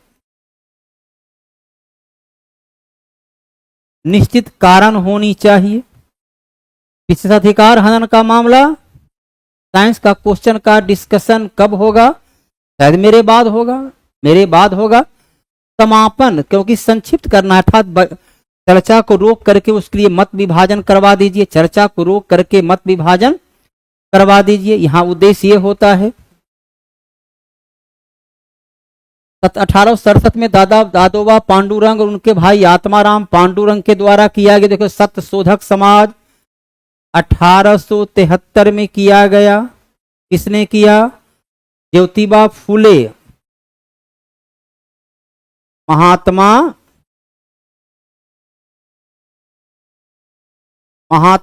ज्योतिबा फूले के द्वारा किया गया।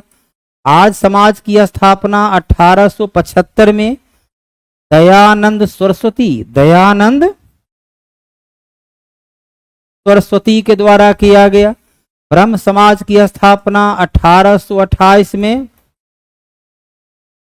राजा राम मोहन राय के द्वारा किया गया। प्रार्थना समाज की स्थापना 1867 में प्रार्थना समाज की स्थापना आत्माराम पांडुरंग दादा भाई ये दादोबा के साथ किया गया। केशव चंद्र सेन के कहने पर क्या किया गया?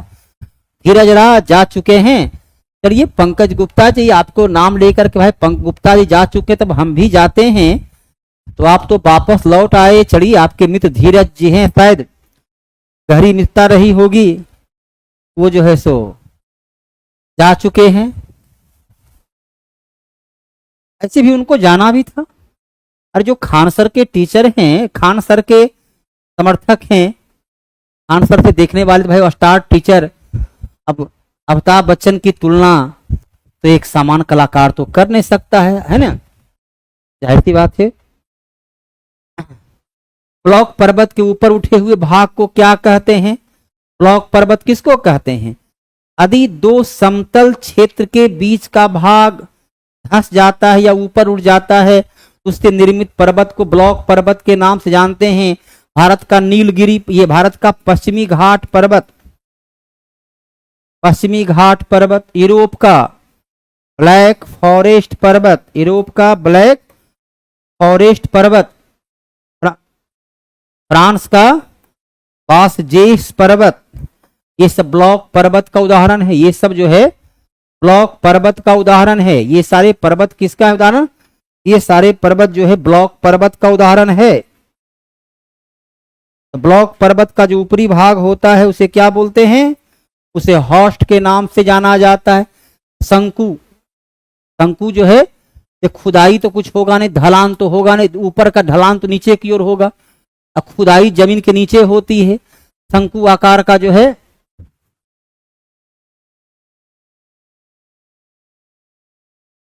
टी बाला सरस्वती निम्नलिखित में से किस भारतीय शास्त्रीय, देखिए नाम ही जो है तिलबाला सरस्वती, नाम से स्पष्ट है कि शायद तमिलनाडु की होंगी। भरतनाट्यम, मणिपुरी की झावेरी बहने इसकी फेमस कलाकार है। कथकली का सुनंदा नायर,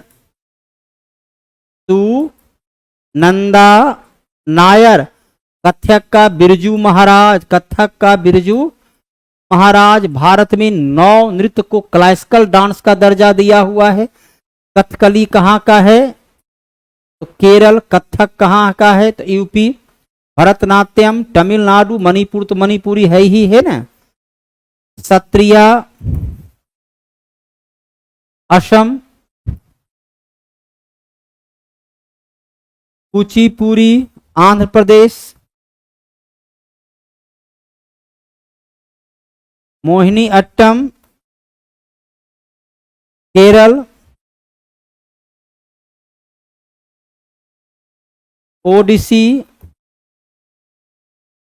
उड़ीसा, मयूरभंज का छयू छऊ उड़ीसा।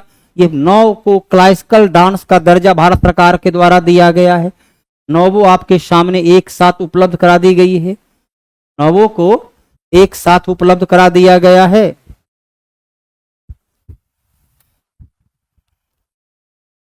भारतीय संविधान का संशोधन कर शिक्षा का अधिकार को कब जोड़ा गया? ये लाइन गलत है, कब लागू किया गया, जोड़ा नहीं गया, कब लागू किया गया शिक्षा का अधिकार को? 86वां संविधान संशोधन के द्वारा 2002 में जोड़ा गया, इसे 21A में रखा गया, जो शिक्षा का अधिकार के तहत 1 अप्रैल 2010 से लागू हुआ। 1 अप्रैल 2010 से लागू हुआ 1 अप्रैल 2010 से लागू हुआ, 1 अप्रैल 2010 से लागू किया गया। इसमें दिया गया कि 6 से 14 वर्ष तक के बच्चे को 6 से 14 वर्ष तक के बच्चे को निःशुल्क निःशुल्क सहायता, निःशुल्क शिक्षा, गुणवत्ता के साथ शिक्षा, क्वालिटी के साथ शिक्षा उपलब्ध कराया जाए। कानपुर में नाना साहब 1857 की क्रांति के ये हैं। इलाहाबाद लियाकत अली, बरेली में खान बहादुर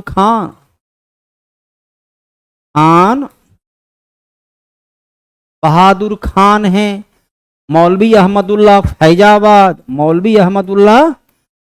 फैजाबाद तो सबसे बड़े विद्रोही में शामिल थे।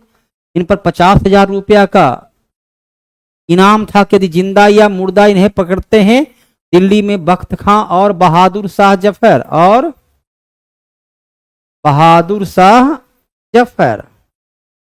तो उत्तर आपका क्या होगा? बिहार में जगदीशपुर के वीर कुंवर सिंह, पटना में पीर अली, इलाहाबाद में लियाकत अली, कानपुर में नाना साहब, ग्वालियर में तांटिया टोपे, झांसी में रानी लक्ष्मीबाई, है ना।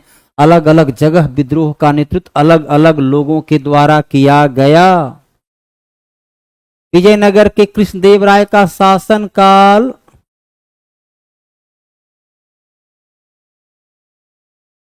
1509 से 1529। कुतुब मीनार का निर्माण चलिए 1210 के लगभग इसकी शुरुआत हुई। 1498 फिरोज शाह तुगलक की मृत्यु, हो जाएगा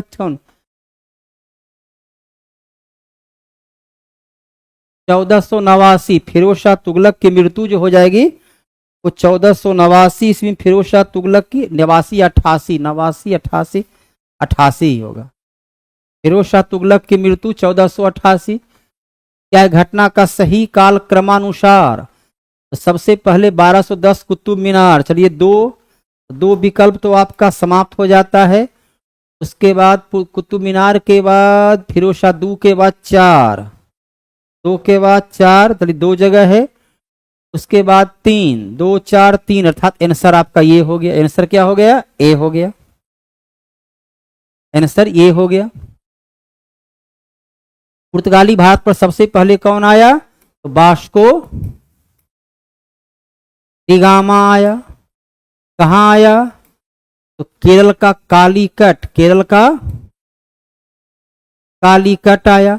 वहां का शासक कौन था? वहां का शासक था जमोरिन। कुतुब मीनार का निर्माण, कुतुब मीनार जो है वो 72.5 मीटर लंबा है। पहला मंजिल का निर्माण कुतुबुद्दीन ऐबक के द्वारा। दूसरा, तीसरा और चौथा, 2, 3 और 4 इसका निर्माण करवाया इल्तुतमिश। अब पांचवा का निर्माण करवाया फिरोज शाह तुगलक के द्वारा, इसकी 5वीं मंजिल का निर्माण करवाया। और तो अब स्पष्ट हो गया, कृष्णदेव राय विजयनगर साम्राज्य के सबसे शक्तिशाली शासक था, जो तुलुब वंश का शासक था। तीसरा राजवंश था तुलुब वंश, उसका शासक हुआ करता था। और प्रत्यक्ष कर को प्रतिगामी, या प्रत्यक्ष कर क्या होता है? अब आप मान लीजिए, आप गुप्ता जी आप अपने लिए एक शर्ट लेते हो, कीमत चलो 1500 रुपया, कल तुम्हारी शादी होती है एसएससी का सफलता प्राप्त करने के बाद, तो तुम घर परिवार के लिए 2 लाख रुपया का कपड़ा लेते हो, इस पर भी टैक्स 18%, इस पर भी टैक्स 18%। तो जो धनी लोग लिए उसको भी उतने टैक्स, तो गरीब की कम इनकम है तो उसको टैक्स ज्यादा खर गया। 1000 पर भी 18%, 1 करोड़ पर भी 18%। जैसे जैसे इनकम बढ़ा टैक्स उनको कम लगेगा, थोक भाव में लिए हैं। छोटा व्यक्ति को ज्यादा टैक्स का प्रभाव पड़ जाता है। तो इस पर दोनों की टैक्स का दर एक होने के कारण जो है प्रत्यक्ष कर की तुलना में अधिक कर लगाए जाते हैं, ऐसा कुछ नहीं है। यह आय समूह पर समान, आय समूह पर, ये सभी आय समूह पर समान दर से लगाया जाता है, सभी पर एक समान दर से लगते हैं। जो गरीब व्यक्ति होते हैं उसे ज्यादा जो है ज्यादा परेशानी का सामना करना पड़ता है।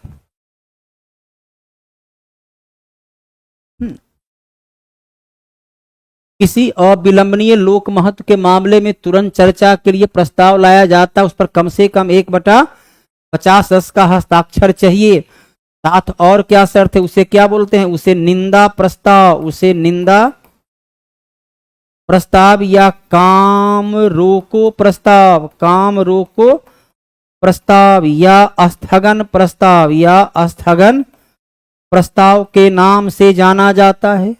इस प्रस्ताव पर चर्चा के अंत में मत विभाजन कराया जाता है। इसके अलावा इसमें और क्या होता है? ये चर्चा करता है कि इसको निश्चित कारण के आधार पर लाया जा सकता है।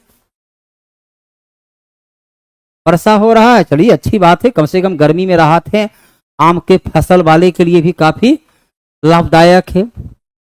और ये बैसाख माह में वर्षा होना अच्छी बात है। कहता है प्राचीन काल की है कि चैत मास डब डब करे, बैसाख माह पत्थर परे, जेठ माह पछुआ बहे। तब कहता है भरपूर वर्षा होती। हमारी प्राचीन भारतीय संस्कृति का ये है।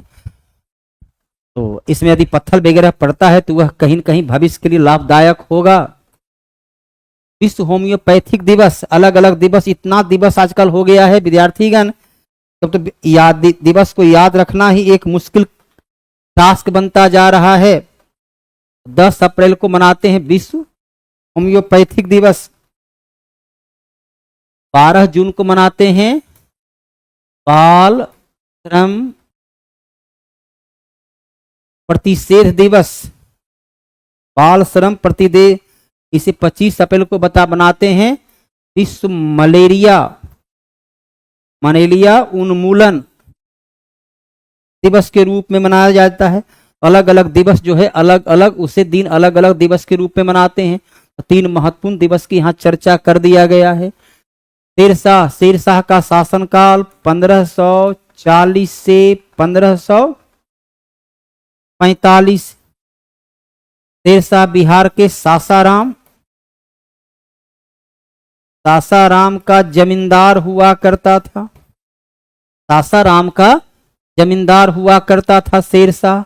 तो उपज का 1/3 पूरे इस्लामी काल में, उपज का 1/3 से लेकर 1/2 तक, 1/3 से 1/, न्यूनतम और अधिकतम ये सीमा थी। अलाउद्दीन खिलजी ने इसे बढ़ाकर 1/2 कर दिया था। तो शेरशाह ने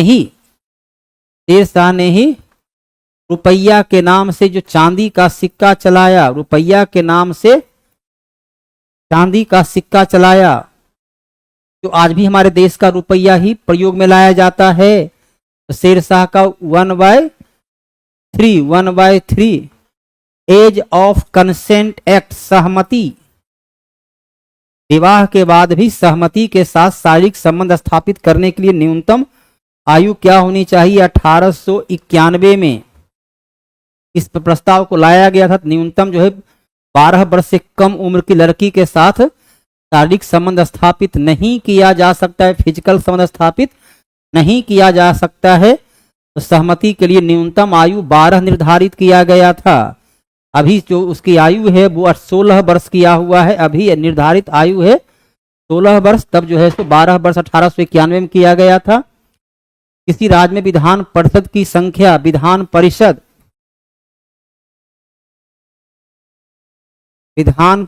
में न्यूनतम 40 और अधिकतम विधानसभा का 1/3 हो सकता है। अधिकतम विधानसभा का 1/3 हो सकता है, 1/3 से अधिक नहीं। न्यूनतम 40, अधिकतम 1/3। वर्तमान समय में बिहार, उत्तर प्रदेश, महाराष्ट्र, कर्नाटक, आंध्र प्रदेश और तेलंगाना, केवल इन 6 राज्य में ही विधान परिषद है। गवर्नर जनरल को अध्यादेश कब लागू करने को दिया गया? तो 1861 के अधिनियम के द्वारा दिया गया कि वायसराय या गवर्नर जनरल अध्यादेश जारी कर सकते हैं, अर्थात विशेष परिस्थिति में वो भारत के लिए ब्रिटिश हित को ध्यान में रखते हुए विधि का निर्माण कर सकते हैं जो अधिकतम 6 महीना तक लागू होगा। ऐसे फिर 1935 के अधिनियम में दोहराया गया।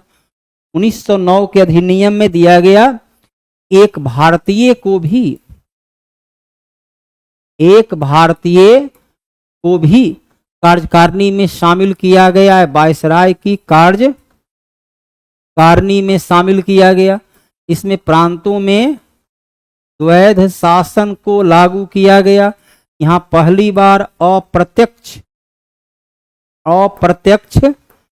निर्वाचन का प्रबंध किया गया। पहली बार अप्रत्यक्ष निर्वाचन का प्रबंध किया गया। विद्यार्थीगण, न्यूनतम समय, अधिकतम रिटर्निंग यदि चाहते हैं थोड़ी सी, तो अब आप बच्चे तो हैं नहीं कि भाई आपको हंसा कर पढ़ाया जाए। ऐसे आज की शिक्षा तो वही हो गई है कि भाई शिक्षक पढ़ाने के साथ साथ उनमें एक अच्छे कलाकार की तरह हंसाने का भी गुण होनी चाहिए। परिणाम ये होता है कि जितनी जानकारी आप 1 घंटा में प्राप्त कर सकते हैं उतनी जानकारी आपको 3 घंटा मिलती है, आपका समय भी जाया जाता है। और उस हंसी मजाक के दौर में जो मूल थीम था, हंसी के जो है वह तथ्य तो याद रह जाता है, लेकिन पढ़ाई की तथ्य गायब होने लगती है। ये अक्सर हाँ होता है, इस बात को ध्यान रखिए। कला कांगरी पर्वत शिखर, अलग अलग क्षेत्र में अलग अलग पर्वत शिखर होती है। ये पर्वत शिखर कहाँ है? भूटान में है, जिसकी ऊंचाई है 7538 मीटर। 7538 मीटर उसकी ऊंचाई है। नेपाल का सर्वोच्च चोटी है एवरेस्ट। भारत में कंचनजंगा। और श्रीलंका की जो चोटी है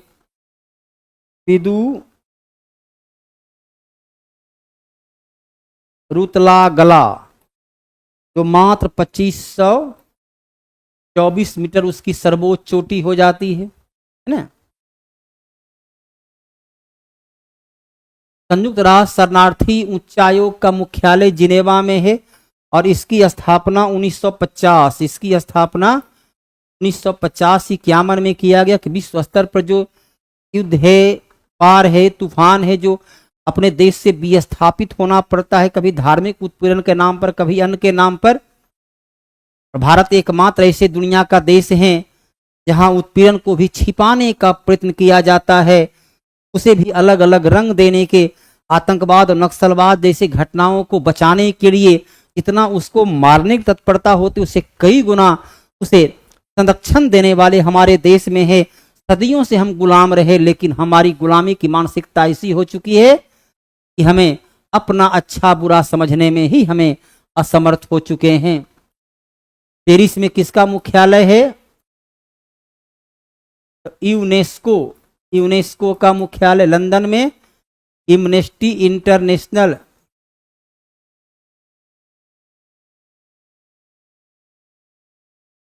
न्यूयॉर्क में किसका मुख्यालय है? यूएनओ का मुख्यालय। सभी जगह महत्वपूर्ण महत्वपूर्ण मुख्यालय शामिल है। कैंटबरी घास का मैदान न्यूजीलैंड। हंगरी में क्या बोलते हैं? पुस्ताज। ऑस्ट्रेलिया में टाउन्स। ब्राजील में कैंपोस। अलग अलग जगह वेनेजुएला में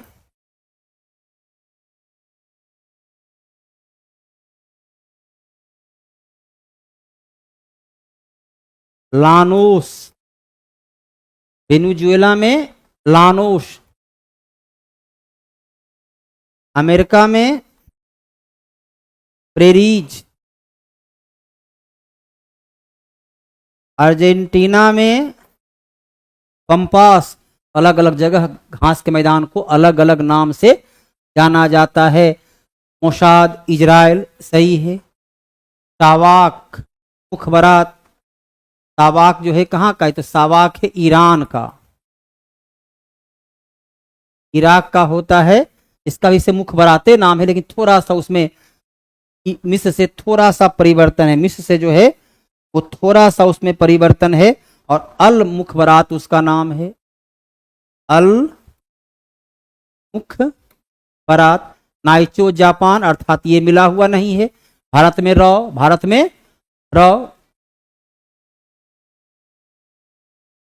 भू अवस्थित देश नहीं है। भू अवस्थित देश जहाँ था वैसा देश जहां जिसकी सीमा किसी सागर से नहीं मिलती है।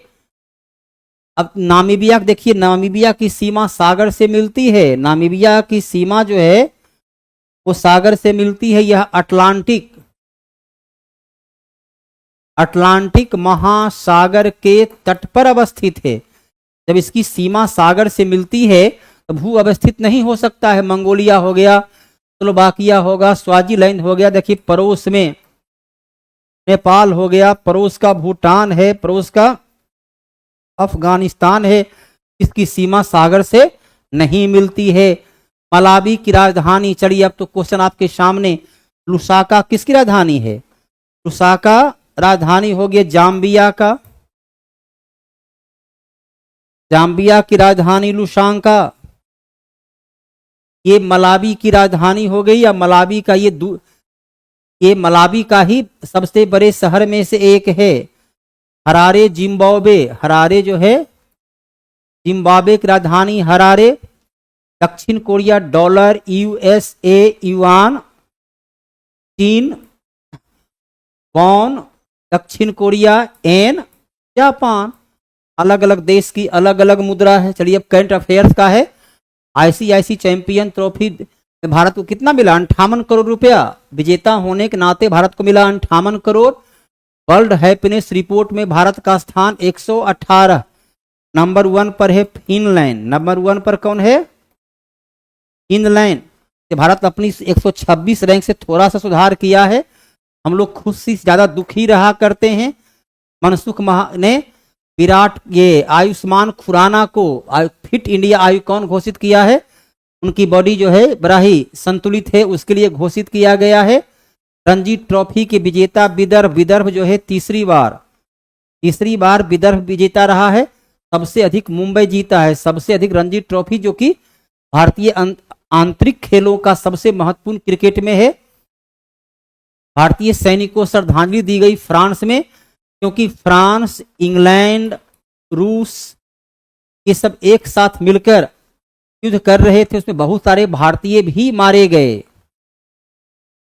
जय महाकाल जी।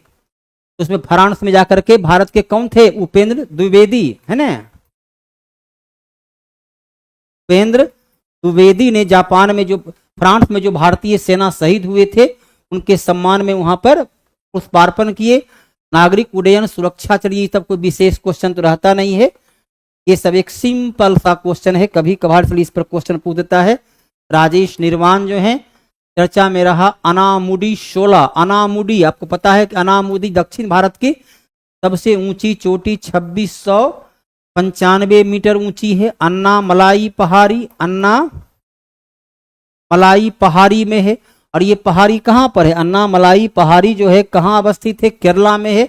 जाहिर सी बात है केरला में होगी, असम में हो नहीं सकता, आंध्र प्रदेश में हो नहीं सकता। वो पश्चिमी तट, पश्चिमी घाट की सबसे ऊंची चोटी है, जो कि पश्चिमी घाट की है, तो केरला में ही होना है।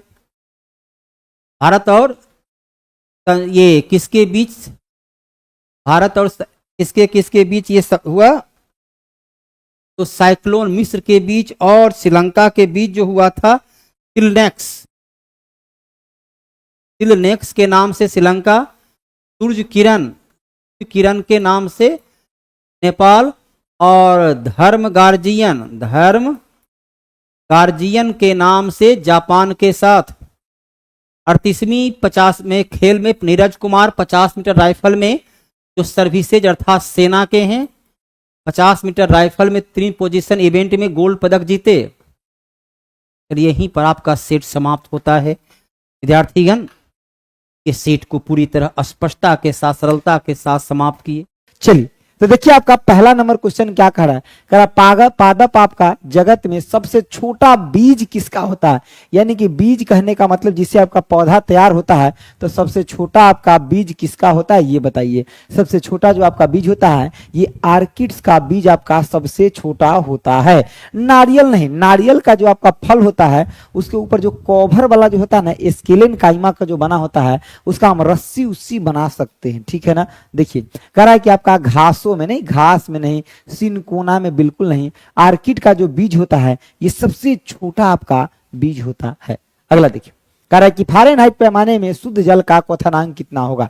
देखिए अगर कोई शुद्ध जल है क्या आपका, यानी कि अगर शुद्ध जल है तो इसका आपका 100 आपका क्या डिग्री सेल्सियस में कितना होगा? 100 डिग्री सेल्सियस होगा। फारेनहाइट में बात करते तो यही आपका 200 आपका 12 फारेनहाइट के बराबर हो जाएगा, ठीक है ना। तो डिग्री सेल्सियस में 100 हो जाएगा, फारेनहाइट में 212 हो जाएगा, ये हो जाएगा। अगर टेम्परेचर कन्वर्जन के लिए कभी आपसे फॉर्मूला पूछे तो याद रखिएगा कि C/5, उसके बाद F- में 32 में क्या 9, और उसके बाद आपका क्या K- में 273 में कितना होता है आपका 5 होता है। इन बातों को भी आप थोड़ा सा ध्यान में रखिएगा माय डियर, इस फॉर्मूला को आप ध्यान में रखिएगा, ठीक है ना। इस फॉर्मूला को आप ध्यान में रखिएगा, जहाँ पे C degree Celsius, F Fahrenheit और K जो है आपका केल्विन है, ठीक है। आप सबका आंसर, जो लोग आंसर दे रहे हैं उनका आंसर बिल्कुल आपका यानी कि सही है, ठीक है। चलिए आगे देखिए, और एक बात याद रखिएगा कि अगर आप कोई भी इंप्यूरिटीज ऐड करते हैं, यानी कि पानी के अंदर, अगर पानी के अंदर कोई भी इंप्यूरिटीज ऐड करते हैं, यानी कि पानी में कोई भी, यानी कि कोई भी इंप्यूरिटीज अगर ऐड करते हैं, पानी में कोई अगर इंप्यूरिटीज ऐड करते हैं, समझिए बातों को, अगर जब ऐड करते हैं तो उसमें आपका क्या होता है, इन चीजों को देखिए कि आपका बॉइलिंग आपका पॉइंट क्या हो जाता है, तो बढ़ जाता है, लेकिन फ्रीजिंग पॉइंट घट जाता है। लेकिन आपका फ्रीजिंग पॉइंट क्या हो जाता है, तो घट जाता है।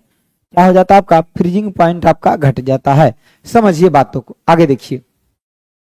आगे कह रहा है कि आपका ट्रांसफॉर्मर में क्या संभव नहीं है, बताइए। ट्रांसफॉर्मर के अंदर डायरेक्ट करंट नहीं होता है। डायरेक्ट करंट जो होता है ये आपका बैटरी के अंदर होता है। किसके अंदर आपका, यानी कि बैटरी के अंदर होता है। किसके अंदर होता है आपका, तो बैटरी के अंदर जो होता है ये आपका डायरेक्ट करंट होता है। समझिए बात, तो किसके अंदर आपका, बैटरी के अंदर होता है। जबकि आपका एडी करंट आपका लॉस होता है ट्रांसफार्मर के अंदर, ठीक है। उसके बाद अल्टरनेट यानी कि एसी करंट आपका ट्रांसफार्मर में होता है, जिसका आपका दिशा इस जैसे कुछ आपका साइन और कॉस के जैसे होता है। लेकिन जो डायरेक्ट करंट होता है उसका आपका ये दिशा होता है, यानी कि आपका डायरेक्ट स्ट्रेट लाइन में होता है। समझ गए बात। तो अगला देखिए, क्वेश्चन का आंसर ऑप्शन आपका बी विल बी करेक्ट हो जाएगा माय डियर। क्या हो जाएगा, क्वेश्चन का आंसर ऑप्शन आपका बी विल बी करेक्ट हो जाएगा। देखिए कह रहा निम्न में से किसका आकार आपका सबसे बड़ा होगा। देखिए जब आप पीरियोडिक टेबल में यानी कि दाएं से बाएं जाते हैं तो आकार बढ़ने लगता परमाणु का। जब आप दाएं यानी कि ये हो गया आपका लेफ्ट हो गया, यानी कि लेफ्ट हो गया, और ये होता है क्या आपका यानी कि राइट होता है। जब आप राइट टू लेफ्ट जाते हैं तो आपका यहाँ क्या होता है, परमाणु का आकार, रेडियस और त्रिज्या बढ़ता है। अगर आप यहाँ पे देखिए राइट से लेफ्ट जाते हैं, लेफ्ट अगर जाते हैं, अगर राइट से आप लेफ्ट जाते हैं तो क्या होता है यहाँ पे परमाणु का आपका त्रिज्या, परमाणु का क्या आपका यानी कि लेफ्ट राइट से आप लेफ्ट जाते हैं तो परमाणु का आपका त्रिज्या हो गया, ठीक है। परमाणु का साइज,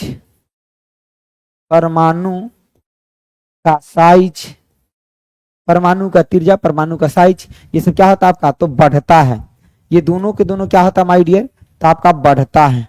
क्या होता है आपका यानी कि बढ़ता है, क्या होता है बढ़ता है। तो देखो अगर उधर से उधर आएंगे तो सबसे आपका यानी कि लेफ्ट में कौन मिलेगा से बताइए। सबसे लेफ्ट में जो आपको मिलेंगे ये कौन मिलेंगे, तो आपका सोडियम मिलेंगे, जो कि सबसे आपका लेफ्ट में मिलेगा। क्या मिलेगा, सोडियम आपका सबसे लेफ्ट में मिलेगा। अगला देखिए, कह रहा एक पक्षी आकाश में उड़ रहा है, एक पक्षी कहाँ आपका आकाश में उड़ रहा है, उसकी गति की आपका स्वतंत्र आपका यानी कि कोटि कितना होगा। तो यानी कि अगर कोई पक्षी आकाश में उड़ रहा है तो तीनों डायमेंशन में आपका उड़ सकता है। जैसे कि एक्स हो गया, वाई हो गया, जेड हो गया, तो इसका डिग्री ऑफ फ्रीडम कितना होगा, 3 होगा। इसको बोलते हैं degree of freedom. Degree of आपका फ्रीडम कितना हो जाएगा, 3 हो जाएगा। जो चीजें आकाश में उड़ रहा है उसका डिग्री ऑफ फ्रीडम क्या हो जाएगा, 3। वो एक्स डायरेक्शन में भी जा सकता है, वाई डायरेक्शन में और जेड डायरेक्शन में, तीनों में आपका वो जा सकता है। किस में जा सकता है आपका, तीनों डायरेक्शन में वो आपका जा सकता है। देखिए कह रहा है आपका कि जल में कार्बन डाइऑक्साइड प्रवाहित करने पर बना आपका सोडा क्या होगा। जब जल के अंदर आप कार्बन डाइऑक्साइड कंप्रेस कर देते हैं यानी कि डाल देते हैं तो आपका कैसा बनेगा, तो ये एसिडिक इन नेचर बनेगा, ठीक है ना। कैसा बनेगा, अम्लीय बनेगा, यानी कि अम्लीय आपका बनेगा, यानी कि एसिडिक इन आपका क्या होगा, नेचर होगा। अम्लीय बनेगा यानी कि एसिडिक इन नेचर होगा, ठीक है ना। कैसा होगा, अम्लीय यानी कि एसिडिक इन नेचर होगा, जिसका पीएच वैल्यू 7 से कम होगा। इसका पीएच जो है आपका यानी कि वैल्यू 7 से क्या होगा आपका, तो कम आपका होगा। 7 से आपका क्या होगा, कम होगा। समझे बातों को, पीएच वैल्यू क्या होगा आपका, 7 से आपका कम होगा। 7 से आपका क्या होगा डियर, कम होगा। देखिए आगे कह रहा है कि छुई मुई किस कुल के पौधा है। तो छुई मुई जो है आपका ये किस कुल के है, तो मालवेशी कुल के होना चाहिए। किस कुल के होना चाहिए, छुई मुई जो है आपका ये मालवेशी कुल के हैं। नहीं, मालवेशी का नहीं होगा, ये आपका लेग्यूमिनोसी का होगा। क्या होगा, छुई मुई जो है आपका ये आपका लेग्यूमिनोसी का होगा। सोलेनेसी की अगर बात करते हैं तो यहाँ पे आपका यानी कि आलू आ जाएगा, टमाटर आ जाएगा, उसके बाद आपका यानी कि मिर्चा आ जाएगा। आलू टमाटर मिर्चा ये सब आपका आ जाएगा। क्या आ जाएगा आपका, यानी कि आलू टमाटर और आपका मिर्चा आ जाएगा। ये सब सोलेनेसी कुल का होता है। कौन सा कुल का आपका, सोलेनेसी कुल का आपका ये होता है। समझ गए बातों को, कौन सा कुल का होता है, सोलेनेसी कुल का। आगे देखिए, आमस्य में आपका HCl के स्राव का प्रेरक कौन सा है। तो गैस्ट्रीन जो है HCl के स्राव का आपका प्रेरण है, और ये HCl जो है आपका ये आपका हाइड्रो आपका क्लोरिक आपका एसिड जो है, यानी कि हाइड्रोक्लोरिक आपका एसिड जो है ये भोजन के पचाने में मदद करता है। ये आपका ये भोजन के पचाने में मदद करता है, मदद आपका करता है। ये भोजन के पचाने में मदद करता है। ये भोजन के पचाने में आपका क्या करता है डियर, मदद करता है। ये भोजन के पचाने में क्या करता है, मदद करता है। ये भोजन के पचाने में क्या करता है डियर, मदद करता है, ठीक है ना। चलिए आगे हम बढ़े क्या, तो इसका आंसर क्या हो जाएगा, ऑप्शन आपका सी हो जाएगा। और ये आपका स्ट्रॉन्ग एसिड होता है, स्ट्रॉन्ग आपका एसिड होता है, स्ट्रॉन्ग आपका एसिड होता है। समझे बातों को, स्ट्रॉन्ग आपका एसिड होता है। अगला समझिए, कह रहा एक तने तार के आपका अनुप्रस्थ कंपन की आवृत्ति 50% बढ़ जाती है तो इसका तनाव कितना बढ़ जाएगा। देखिए आपका तनाव की अगर बात करते हैं, तनाव का, तो क्या होता है समझिए, यहाँ भी जो होता है यानी कि जो वेग होता है ये डायरेक्टली प्रोपोर्शनल होता है रूट अंडर आपका टी का। तो एक मतलब ये कह सकते क्या कि V1 का होल स्क्वायर इक्वल टू क्या आपका यानी कि T1, ठीक है ना। तो यहां से देखिए आपका तनाव अगर T1 की हम बात करते हैं यानी कि T1 तो कितना हो जाएगा, देखिए V1 का स्क्वायर, और T2 कितना हो जाएगा 50% बढ़ गया, एक मतलब 1.5 आपका V1 का स्क्वायर, ठीक है ना। तो देखिए यहाँ पे आपका तनाव फाइनली रूप से अगर प्रतिशत में देखिएगा तो कितना हो जाएगा T2 माइनस में T1 बटे में T1। तो एक मतलब T2 की जगह क्या है 1.5 आपका V1 यानी कि V1 का स्क्वायर माइनस में आपका V1 का स्क्वायर बटे में V1 का स्क्वायर हो जाएगा। यानी कि जब यहाँ इसको निकालिएगा तो क्या आ जाएगा 2.25 माइनस में 1 बटा में 1 यानी कि 1.25, और जब इसको प्रतिशत में लिखिएगा तो 100 आपका 25% हो जाएगा। यानी कि ऑप्शन आपका क्या, तो सी विल बी करेक्ट हो जाएगा। Option C will be correct हो जाएगा my dear, option C will be correct हो जाएगा। अगला देखिए, कह रहा पूर्ण आंतरिक आपका परावर्तन संभव है जब प्रकाश क्या होता है, जब प्रकाश पूर्ण आंतरिक परावर्तन तब होता है जब सघन से विरल में जाता है। पूर्ण आंतरिक परावर्तन तब होता है जब प्रकाश यानी कि जब आपका प्रकाश क्या होता है यानी कि सघन माध्यम से, सघन आपका माध्यम से आपका किसमें यानी कि विरल में जाता है, सघन माध्यम से आपका विरल माध्यम में जाता है। समझे बातों को। तो मतलब एयर टू वाटर जाएगा नहीं, वाटर टू कहां जाएगा आपका ग्लास, नहीं, ग्लास टू वाटर यानी कि ये हो गया सघन। इन दोनों के तुलना में ये क्या हो गया आपका सघन, और ये आपका क्या हो गया आपका तो विरल हो जाएगा। एक आपका सघन हो जाएगा और एक आपका क्या हो जाएगा विरल हो जाएगा माय डियर। एक क्या हो जाएगा आपका तो विरल हो जाएगा, ठीक बात है।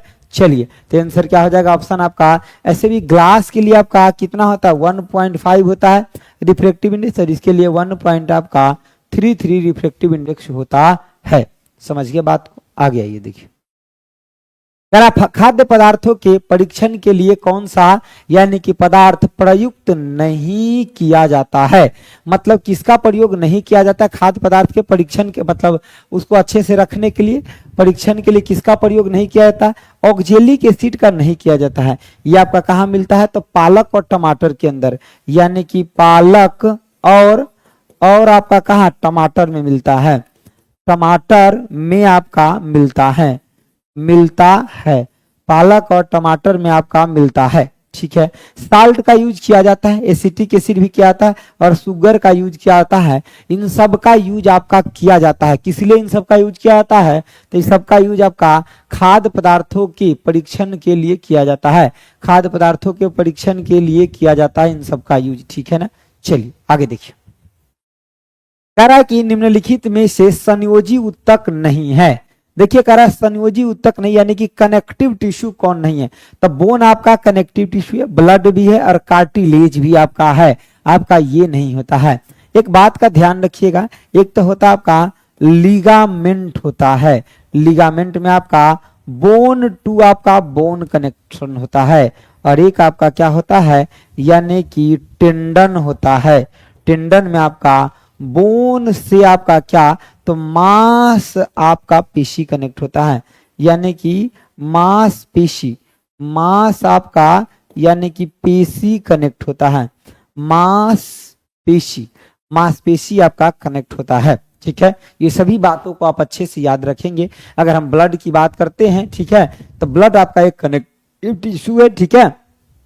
इसी ब्लड के अंदर दो बात और याद रख सकते हैं कि आपका AB+ जो है और एक O नेगेटिव है, ये यूनिवर्सल एक्सेप्टर है, ये आपका यूनिवर्सल आपका एक्सेप्टर है, और ये आपका यूनिवर्सल डोनर है, यूनिवर्सल आपका डोनर है, यूनिवर्सल आपका क्या है डियर डोनर है आपका डोनर है। समझ गए बातों को, एक तो आपका एक्सेप्टर है और दूसरा क्या है आपका डोनर है। अगला देखिए, अगला आपका क्या कह रहा है कि निम्नलिखित में से असंयोजी उत्तक नहीं है, बताओ कौन। ये आपका सेम क्वेश्चन आ गया, रिपीट हो गया है, ऑप्शन आपका बी विल बी करेक्ट। अगला देखिए, कह रहा है क्रिकेट की गेंद आपका 15 मीटर प्रति सेकंड के वेग से क्षैतिज में आपका यानी कि 30 डिग्री के कोण पर बनाती हुई फेंकी जाती है। तो गेंद द्वारा यानी कि प्राप्त अधिकतम ऊंचाई ज्ञात कीजिए। देखिए अधिकतम ऊंचाई अगर हम एच की बात करते हैं तो ये आपका यू स्क्वायर साइन आपका स्क्वायर थीटा बटे में आपका 2g होता है। u आपका कितना है 15 गुने में 15 और ये आपका साइन स्क्वायर थीटा यानी कि 1 बाई आपका 4 हो जाएगा और 2 इंटू में क्या हो जाएगा आपका 10 हो जाएगा। यानी कि जब हम इसको देखते हैं तो नीचे आपका ये आ जाएगा कितना हो जाएगा आपका बताइए 15 गुने में आपका 15 बटे में कितना आपका यानी कि 8 गुने में आपका 10 हो जाएगा। जब इसे काटेंगे 5 से तो 3 और ये कितना हो जाएगा आपका 2 हो जाएगा। तो 15 तिया कितना 45 बटे में आपका 16 हो जाएगा। ठीक है, कहीं कुछ गड़बड़ हुआ क्या?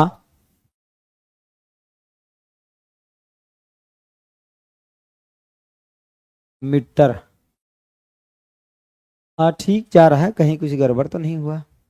15 गुने 15 ठीक है, 4 8 10 ठीक है और ठीक ही लग रहा है, गड़बड़ कहाँ हुआ? 16 तिया 48 16 से भाग देंगे 3 से आपका कम आएगा। ठीक है, तो ठीक तो ऑप्शन आपका ये हो जाएगा। 84 का आंसर कितना हो जाएगा 3 से। अगर ये 48 रहता तो कितना होता आपका? तो 48 रहता तो 3 होता। यही बात तो सही है, यही बात सही है ना? कैलकुलेशन सही है क्या? एक बार चेक करिए आप लोग भी, एक बार चेक करिए आप लोग भी, जरा चेक करिए, एक बार चेक करिए कैलकुलेशन सही है, सही होगा। देखो अगर ये 48 रहता तो 3 हो जाता, 3 से तन का कम यानी कि ऑप्शन ए बिल भी करेक्ट हो जाएगा। ऑप्शन ए बिल भी करेक्ट। देखिए आगे करा निम्न से कौन सा विद्युत यानी कि अनुचुंबकीय, देखिए आपका सोडियम अनुचुंबकीय है। सोडियम हो गया, प्लेटिनम हो गया, उसके बाद आपका अल्यूमिनियम हो गया। ठीक है, ये सब आपका क्या है? ये सब आपका ऑक्सीजन हो गया, ऑक्सीजन हो गया। ठीक है, ये सब आपका क्या है? अनुचुंबकीय है। जबकि आपका निकल आयरन, ये दोनों क्या है आपका? निकल आयरन एंड कोबाल्ट एंड आपका कोबाल्ट, निकेल आयरन कोबाल्ट, ये तीनों के तीनों आपका क्या है? फेरोमैग्नेटिक है। फेरो आपका मैग्नेटिक है। कैसा आपका? फेरोमैग्नेटिक है। और ये आपका बिस्मत जो है ये आपका क्या है? तो डाई मैग्नेटिक है, यानी कि डाई मैग्नेटिक है। क्या आपका? डाई मैग्नेटिक है। समझे बात? तो कैसा मैग्नेटिक है आपका?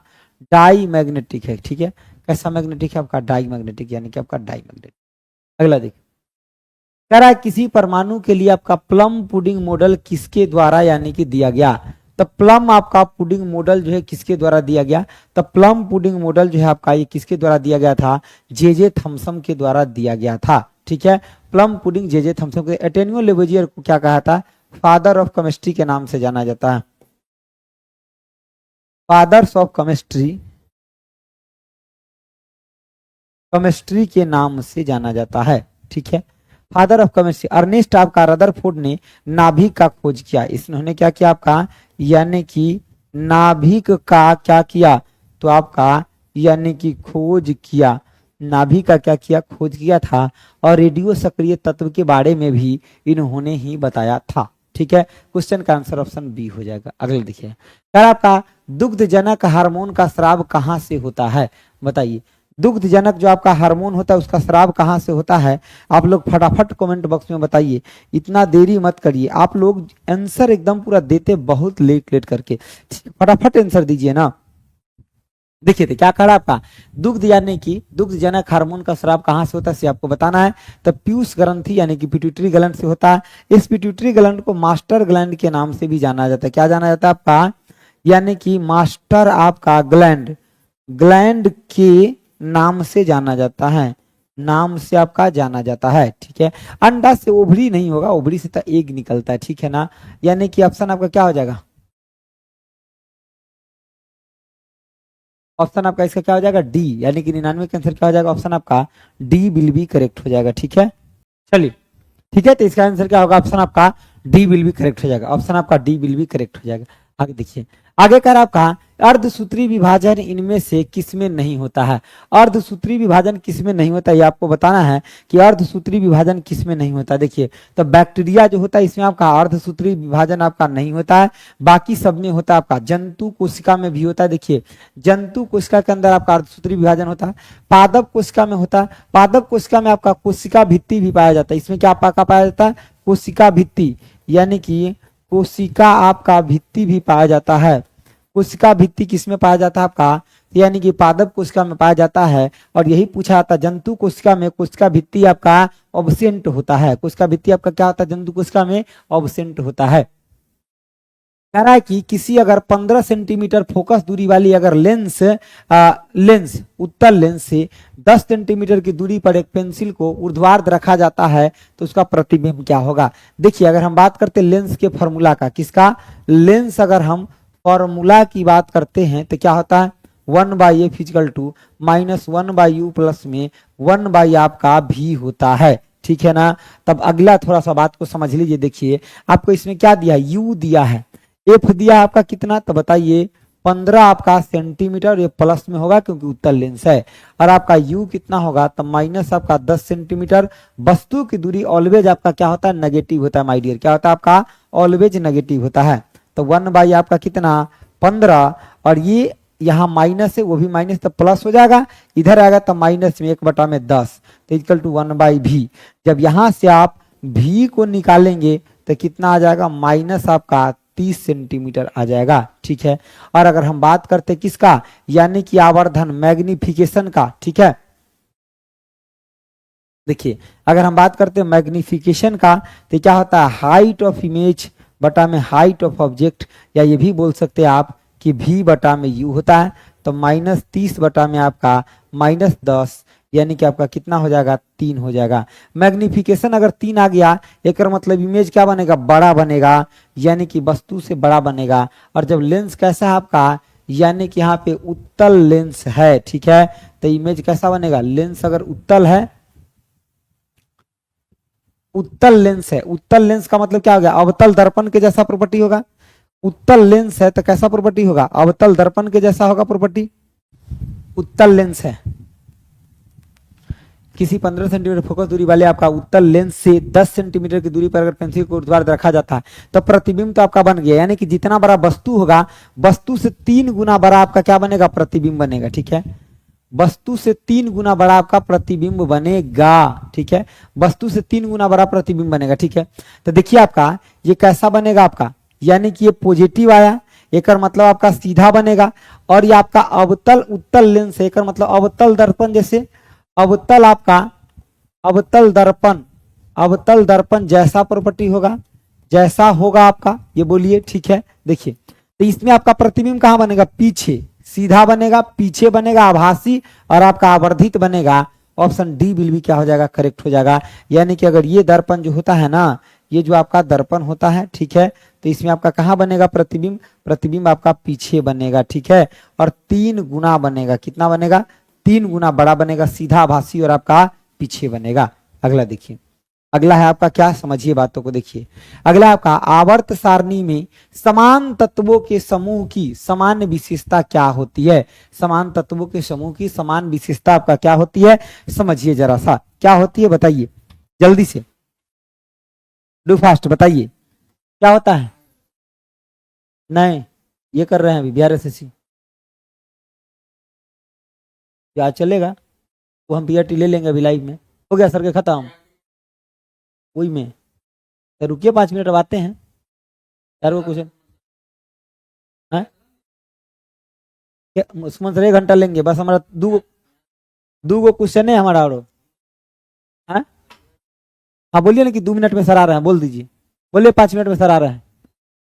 चलिए देखिए, अगर आपका आवर्त सारणी में आपका समान तत्वों के समूह की आपका सामान्य विशेषता क्या होती है? तो देखिए, ये आपका अगर समान समूह है ना, जैसे कि मान लीजिए कि ग्रुप आपका ग्रुप अगर 1 है, ठीक है, तो जैसे क्या हो जाएगा? लिथियम हो जाएगा, सोडियम हो जाएगा, और उसके बाद क्या हो जाएगा? पोटेशियम हो जाएगा। तो ऐसे आएगा ना, तो इसके आउटर मोस्ट शेल में एक इलेक्ट्रॉन यहाँ भी है, एक यहाँ और एक यहाँ भी। तो कह रहा है कि बाह्यतम कोश में इलेक्ट्रॉन की संख्या समान होगा, और इसी को क्या बोलते हैं? वाइलेंस इलेक्ट्रॉन के नाम से जानते हैं। वाइलेंस आपका इलेक्ट्रॉन, इलेक्ट्रॉन के नाम से जानते हैं। वाइलेंस इलेक्ट्रॉन के नाम से हम इसको क्या करते हैं, जानते हैं माय डियर। वाइलेंस इलेक्ट्रॉन के नाम से हम इसको जानते हैं, ठीक बात है। चलिए आगे आइए, देखिए निम्नलिखित में से आपका, देखिए निम्नलिखित में से आपका किन कोशिकाओं से आपका इंसुलिन का, यानी कि इंसुलिन का आपका रिसाव होता है, तो बीटा कोशिका से आपका इंसुलिन निकलता है और इसके कम स्रावन की वजह से मधुमेह रोग हो जाता है। यानी कि इसके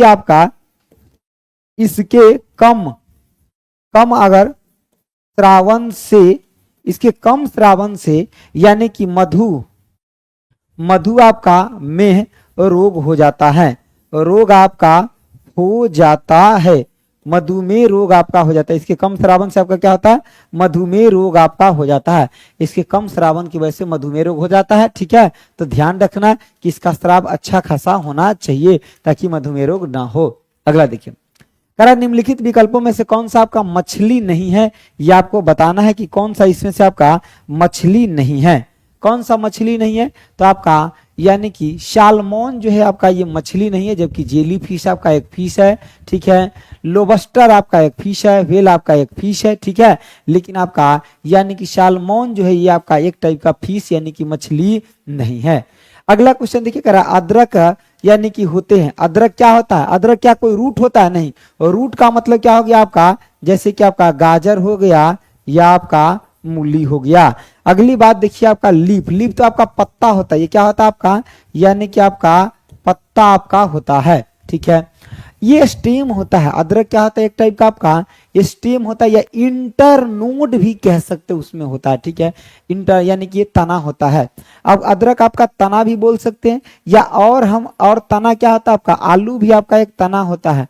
आलू जो होता है ना, आलू भी आपका तना ही होता है, स्टेम ही आपका होता है। समझ गए बातों को, आलू भी आपका तना होता है यानी कि स्टेम ही होता है। तो माय डियर, ये रहा आपका साइंस का डिस्कशन। अभी दूसरा भी डिस्कशन बाकी है, वो अभी मुझे कराना है, ठीक है ना। तो आपका साइंस का डिस्कशन है, ठीक है। चलिए अब हम फिर मिलेंगे अगले टेस्ट में आपके साथ, ठीक है। और बढ़िया से मन लगा के पढ़िए ताकि आपका जल्दी ही एग्जाम होगा तो आपका सिलेक्शन पक्का रूप से हो सके। आज के लिए हम इतना ही रखते हैं। ऑल दी बेस्ट, आपको खूब बढ़िया से तैयारी करते रहिएगा। Thank you so much dear, bye bye, take care.